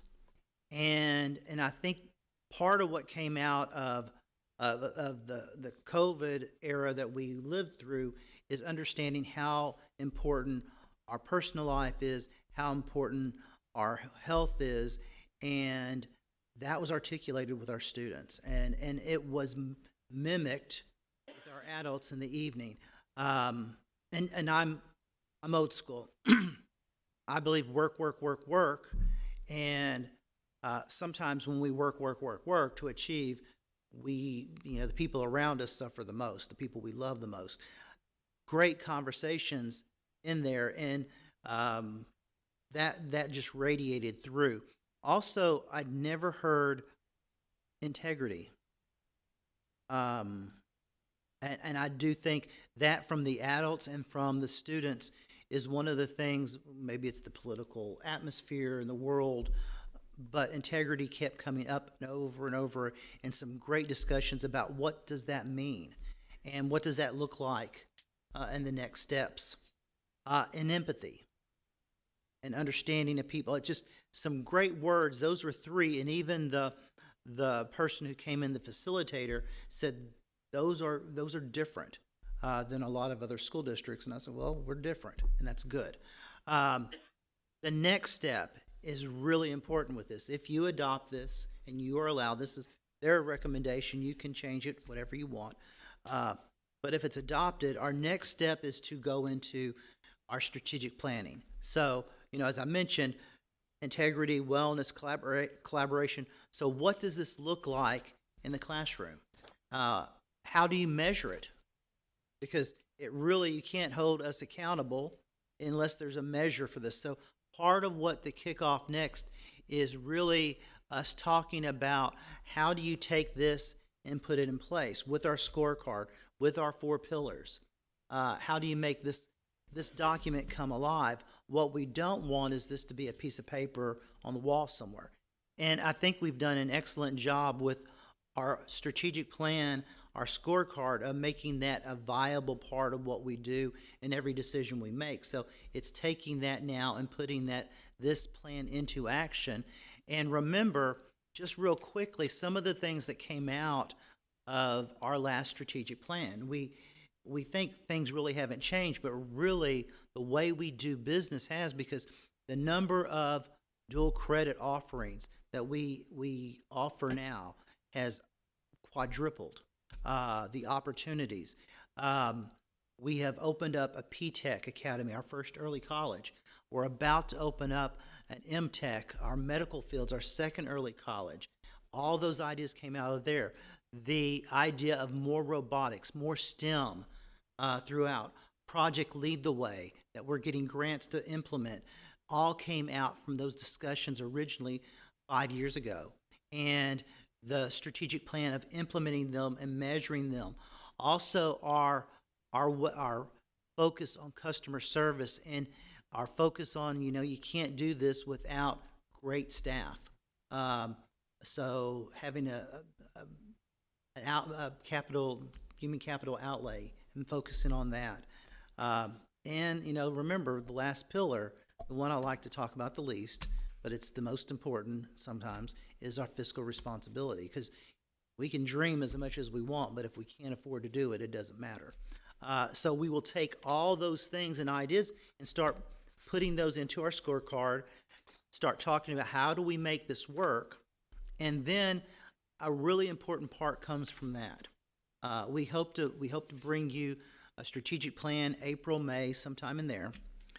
But go back to, I joke about one of the first things I'm asked when I got here, besides what's my vision, is what are we going to build next? And when we went through the strategic planning, the pushback was, let's talk about what we want in our buildings, what's the academic setting, academic needs, before we talk about building. And we did a good job with our strategic plan. And out of that, I'll go back to, if you look at the 2 additions at the high schools, they're going to be for our early colleges. And there's going to be other things in there, but the focus is going to be early college. When you look at some of our hubs at our older campuses for the libraries, we're going to design those with STEM in mind so that those can be used for STEM, for robotics, for Minecraft and things like that. I'm missing some of the over 18 in the academy. We know those are connections that we have to have. So really and truly, if you go back to what we did 5 years ago, there's a lot of things that we have accomplished, and we are building to meet those needs. And now, after we finish up our next strategic plan, some big decisions have to be made. We really need a vision. And again, we will ask a lot of people, and you will be a big part of this, about coming up with a 15-year plan. And remember, we could speed up in growth, we could slow down, but these are just milestones. And I'll go back. It's really easy to say that within 7 to 8 years, we need a 3rd high school, that we'll need an elementary school here, we'll need a 4th middle school. The new things like that, the big buildings, those are easy to place on a map, on a calendar. The big things that we really have to talk about in there are these new programs that we will grow, and things are changing, but also the I know it's a dirty word in some worlds, but the equity between campuses. When you see what's going on and the learning experience, now all of our kids learn great opportunities. But when you walk into an older building, and I don't want to label any of our older buildings, but get those in your mind, and then you walk into a brand new HERF, it's a different experience. And you can't replicate that completely, but there's certain things like, remember, the collaborative spaces that are in our newer schools. So what can we do in our long-term plan to provide those same experiences for our older campuses? And there's some things we can do. And we're doing those also right now when you look at what we're doing in the build-outs for the two high schools. Right now, if you look at the collaborative spaces, outside spaces, and the outside spaces over at Bernie High School, we're trying to equalize those as we go through. So that's a big part of that facility planning, is how can you, yes, you have to build that third high school at one point, but how do you make sure that third high school, now you have what right now is the bright, shiny school of Champion, and make sure that those campuses, along with Bernie High School, have the same learning experiences and the same opportunities with technology. Because technology, those of you that have been in it for a while, if you go back 10 years, the technology needs at each of the campuses are completely different today than they were 10 years ago. Just the need for power and the need for the wires and stuff. So I'm excited about that. That's something that we'll take off in the summer and really have a plan, because that kind of hurt us at the bond, the long range planning, having that map of what we can do. And the long range planning group did a super job of not having that. But again, COVID stopped it from us having a long range plan before, a long range facilities plan, because we couldn't get anybody out here to help us. Everybody was bundled up and afraid to go out. So this is the first step. Very proud of the community and the folks that contributed, and it's up to you now. Thank you, Dr. Price. Mr. President, I'd like to make a motion to approve the Portrait of a Learner. Okay, a motion and a second. Any other comments or questions for Dr. Price before we take a vote? I do. Just real quick, I just want to thank you for this. As I'm looking at what the community, it doesn't surprise me what the kids put together. You asked how we measure it, and I can tell you how we measure it. Most of y'all know I open my home quite a bit for the students. Last Sunday I had over 40 kids, before that maybe close to 70, and I see all of these values come from them, from the adaptability, their integrity, their collaboration, the wellness, and just how respectful they are. I'm just so proud of the students around here, and this really reflects how they show up in the world. And so I do believe that it's ongoing learning. So this is great. Congratulations. It's wonderful. I hadn't seen it. I will tell you the neat part, I'm not a wordsmith, but the arguments over what words were used were, wow, just powerful discussions. Well, and that was my observation, was more than the words, I really like the definition and how each of them's defined. I mean, to your point, the integrity, consistently adhering to a set of core values and adopting honest and principled behaviors. That goes beyond just telling the truth. Mm-hmm. It's a lifestyle, and it's a set of actions. And, critical thinking, it disappeared, but it was the evidence-based inquiry, evaluation, and analysis. I love that, because it's so easy to just, go with, well, whatever everybody's saying, but we're going to look at the facts. And the way that's just two examples, but the way that these were defined, I think, is really good. And having financial wellness in there is just so important. I can't stress how important that is for the kids nowadays. Get more and more. And that's when I say words. It was not just the headers, but those definitions were a lot of discussion about what does that really mean. And the facilitator did a great job of pulling that out and listening to each other, putting aside whether it was a student speaking, a teacher speaking, a parent speaking, all being on the same page. And one of the things I always say is we are a reflection of our community, and I think that's one of the reasons that we do a pretty good job. I think this is another one of those indicators that we're reflecting our community. And being part of that process, I will say, we are unique. Our district is, I hear, and maybe others here, people say, oh, kids nowadays, and have these derogatory things to say. And I'm like, you haven't met Bernie ISD students. And I will tell you that what they demonstrate through their volunteerism, I mean, watching those young people participate in this experience and hearing them talk about these values, I mean, they live and breathe these, and that's reflective of the parents and the community, true. And so and again, the leader did say we're different in the type of headers, if you will, versus the definition of the words. But it's because of this community, and I'm glad. And where I know by all the kind of the discussions we've had and the leadership has had about making sure that that is throughout all of our curriculum, and I see it in the plans that you have presented to us. And so this is not just a piece of paper; it's a living, breathing document. So, yeah, it's a great experience. I'll back what you say from a different vantage. We honored 68 kids from the Bernie High School football team tonight. And one day I was over at Middle School North having lunch with the young man that I mentor. And who do I see? 4 members from that team having lunch with kids they mentor. And there were groups of kids surrounding them because, they're kind of celebrities. And I was speaking to some of them afterwards, and they explained why they did what they did, and they want to share, and they want to guide, and they want to teach. And others, I've been to 2 Rotary events in the last month where kids from that team came to speak with their coach and talked about the brotherhood and the teamwork and the collaboration and what makes for success. And what one phrase was, we have a really great locker room. America today needs a locker room. Because of all the division we have in our country. So I think they're living a lot of these portraits in action every day. And it's encouraging to see. And I share your view, when people talk about the next, of course, every generation, they always talk about, oh my gosh, we're going down the tubes because of this generation.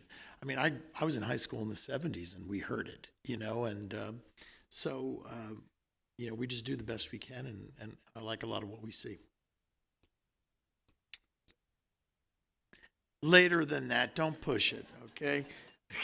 All right, so, okay, so we've had a motion, right? Donna, you moved. We had a second, did we not? Okay, so I guess we can vote now on the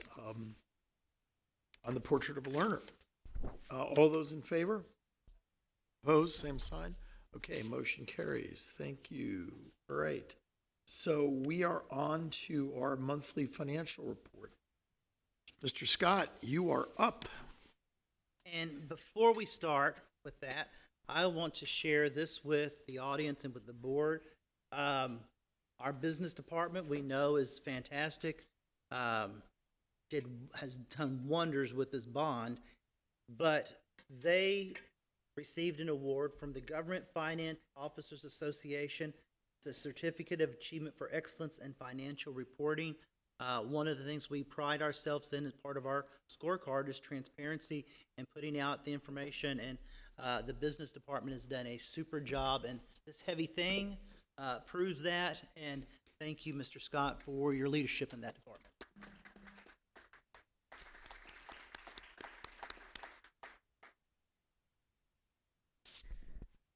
Thank you. It's good to get awards, but there has been criticism as well. I've been getting criticized on the declining quality of my opening jokes in these presentations. So I really want to tell you, I've been preparing this week. I went and I have a good friend. He had a big event this week, and we became preparation buddies. We worked a lot together. His event was yesterday. I don't know how Dak did.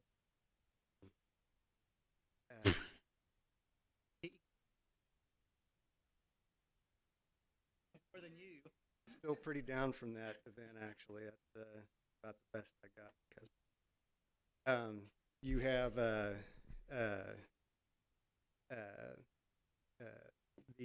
reports for the financial results and operations of the district through December 31st.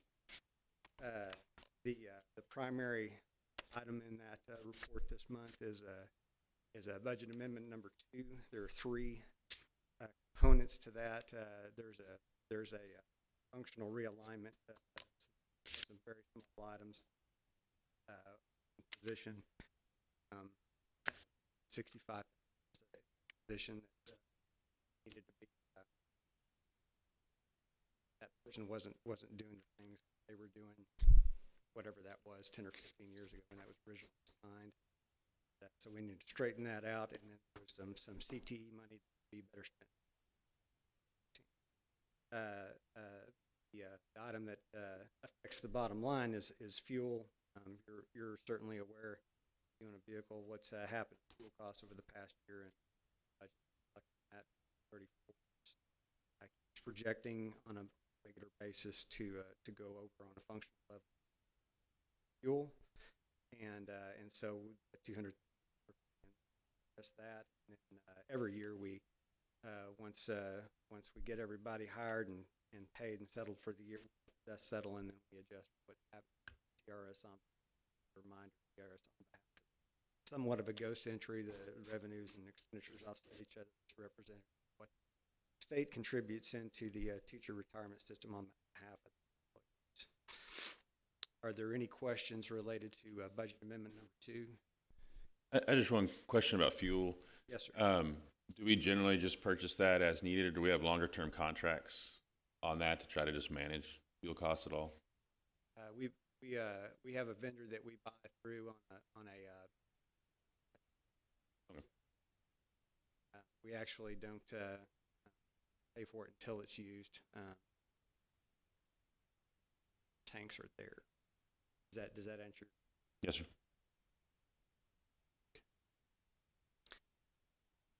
But just to go a little bit deeper, school district buy generally on a tanker basis. We don't pay taxes. A lot of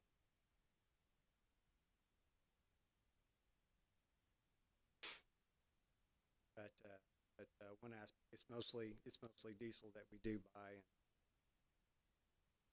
it's not part of what's sent gasoline. Refinery.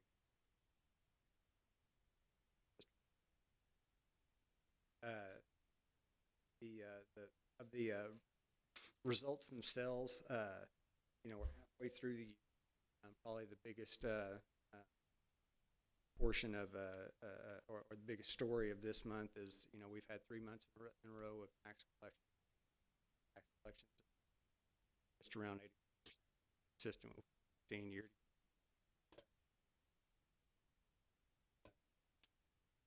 10-11% in a little bit. June, the finance committee see the cash flows just almost straight up.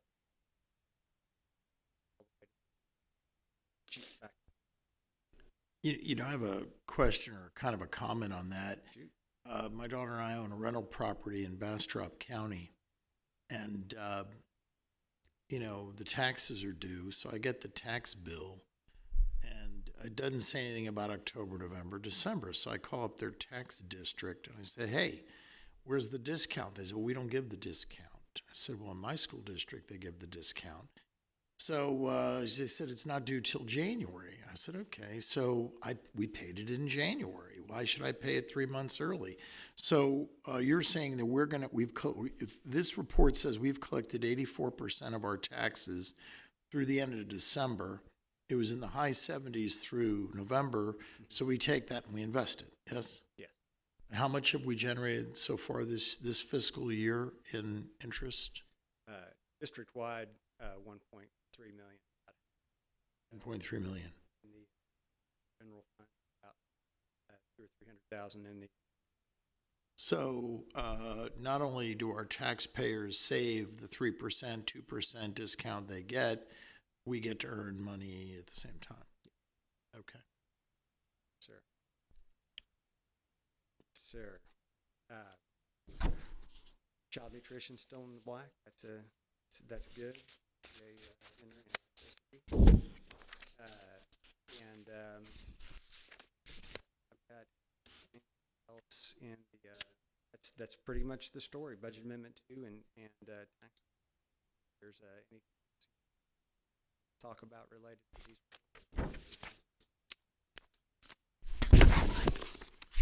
Do we have any questions for Mr. Scott? If we do, Do we have final numbers when we get those? I monitor that on a regular basis. We actually won't pay recapture till August or September.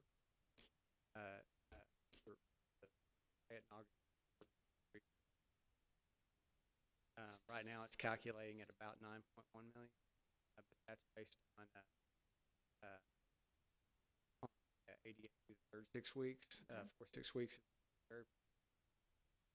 240 ADA over what we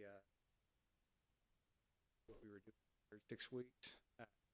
4 6 weeks is normally our worst of the year, and it's a little bit above history right now. That holds true through the rest of the year. That's about a half. We're going to pay us something magic. 9. That's what you're anticipating. 9 million. It's a lot of money. unless the state passes what they're saying, they're advocating, which is property tax compression and an increase in the base allotment. This is why what we've called for in our legislative priorities is so critical, because if the legislature actually moves forward with significant property tax compression and raises the funding formulas in the basic allotment, that will help reduce recapture. In a perfect world, eliminate it. We'll see what happens. But we're not the only ones. I mean, recapture was expected to be in the $3 billion a year range from all the property wealthy districts in the state of Texas. This particular year, it will hit $5 billion. So remember, that's $2 billion going to the state from property taxes that the state then does not have to pay in state aid to districts. So they're relying on property appraisal growth. So this is a real issue. And House Bill 3 in 2019 was designed to reduce Robinhood. It did for a couple of years. We got out of it totally in 21-22, but with appraisal, we're right back in it. And so we knew back in 19 it was not the long-term fix. It was a short-term Band-Aid solution. Well, that's gone. So there are a lot of districts really getting hit, far worse than us. So it's a huge issue, and both sides of the aisle seem to be getting the picture that something needs to be done. And we don't know what they're going to do. We won't know what they're going to go do until May, and this is why this man is getting grayer by the minute, is because he has to work with what he has. And we have to build basically two budgets. The budget on what we know today, which is probably $13 million in recapture next year, which is going to be tough, and a hope budget, what possibilities. So we will be working with our staff about things that we need, and setting up a priority about based on what we can afford if things change. So every 2 years it's tough. I think with the recession coming out of COVID, it's even tougher to be a CFO, and we've got good leadership there, but he's going to be leading some lively discussions with our staff over the next few months, because right now we just don't know. that's well stated. We don't know, and we won't know until the state passes a budget. They have to break by Memorial Day, and we adopt a budget in around the 18th, 19th, 20th of June, which gives us maybe 3 weeks. Yeah. Maybe 2 to 3 weeks to figure out what all this means. So have fun in the first couple weeks of June. Well, I know as a parent, that just makes, and I don't have kids in the district anymore, but that just makes me mad, that so much money is going back to the state. And I just feel like we need to really get our parents out there to advocate, our teachers, our staff, everyone to really advocate, because this is just ridiculous.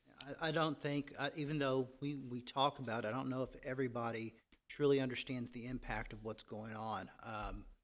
You know, we got hit hard 3 days before the election last year with the appraisal value. And what people still don't quite understand is, instead of sending this $9 million to, that's our money, sending this to Austin, I'd much rather have cut taxes even more and benefited directly to our taxpayer, but we weren't allowed. By law, we could not lower our taxes any lower. And I don't think people clearly understand that as we go through this. We were forced to tax that high on those appraisal values. That's got to be a message, and like you said, that we got to get out to our folks to make those calls to the folks who are representing us, and let's hope, because there's going to be a lot of discussion on vouchers, and we need to make sure that discussion is equally giving us some relief. Rich, do you know who the chair is on the House side, the representatives for the Education Committee? Not yet. Lieutenant Governor Patrick named I know that the Right. Senate members today, and our state senator, interestingly, is on both the Education Committee and the She's vice Appropriations Committee. Now, the interesting thing about that was she called me the other day and said, hey, could you resend over your legislative priorities and your write-up that you guys did on school finance that appeared in, local press. And so we sent it back over to her, her education assistant, her chief of staff, because they were planning their approach. And, I'd like to think when it comes to reaching out to districts, school districts in her district, we're the first ones she calls, I hope. But, that's an important position. And I was just working on it today. We will get a team of people to visit Austin and visit with state reps on both the Appropriations and Education Committee. There's 17 senators that are on the Appropriations and Education Committee both, and we're going to have to visit them and explain our priorities. I mean, they hear it from others, but they need to hear it from us, because we would love, because let's go back to 2019. Back in 2019, when House Bill 3 was passed, we had a large infusion. Not only did we reduce our Robin Hood payment from $10.7 million to like $250,000 for the next budget year, we gave out the largest raise and benefits increase to our teachers of any district in San Antonio area. And that was nice. It would be nice to do it again. The governor appointed this commission on how to improve retention in education. Wonderful.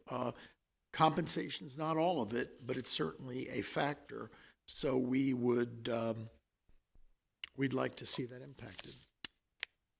Over the Christmas holiday, I had dinner with a couple of different parents during that time, and with a couple of teachers as well. And the parents mentioned that they don't feel that our staff, our teachers, get paid enough, which I said, we would love to pay our teachers more. That is something that is always a huge discussion at our budget meetings.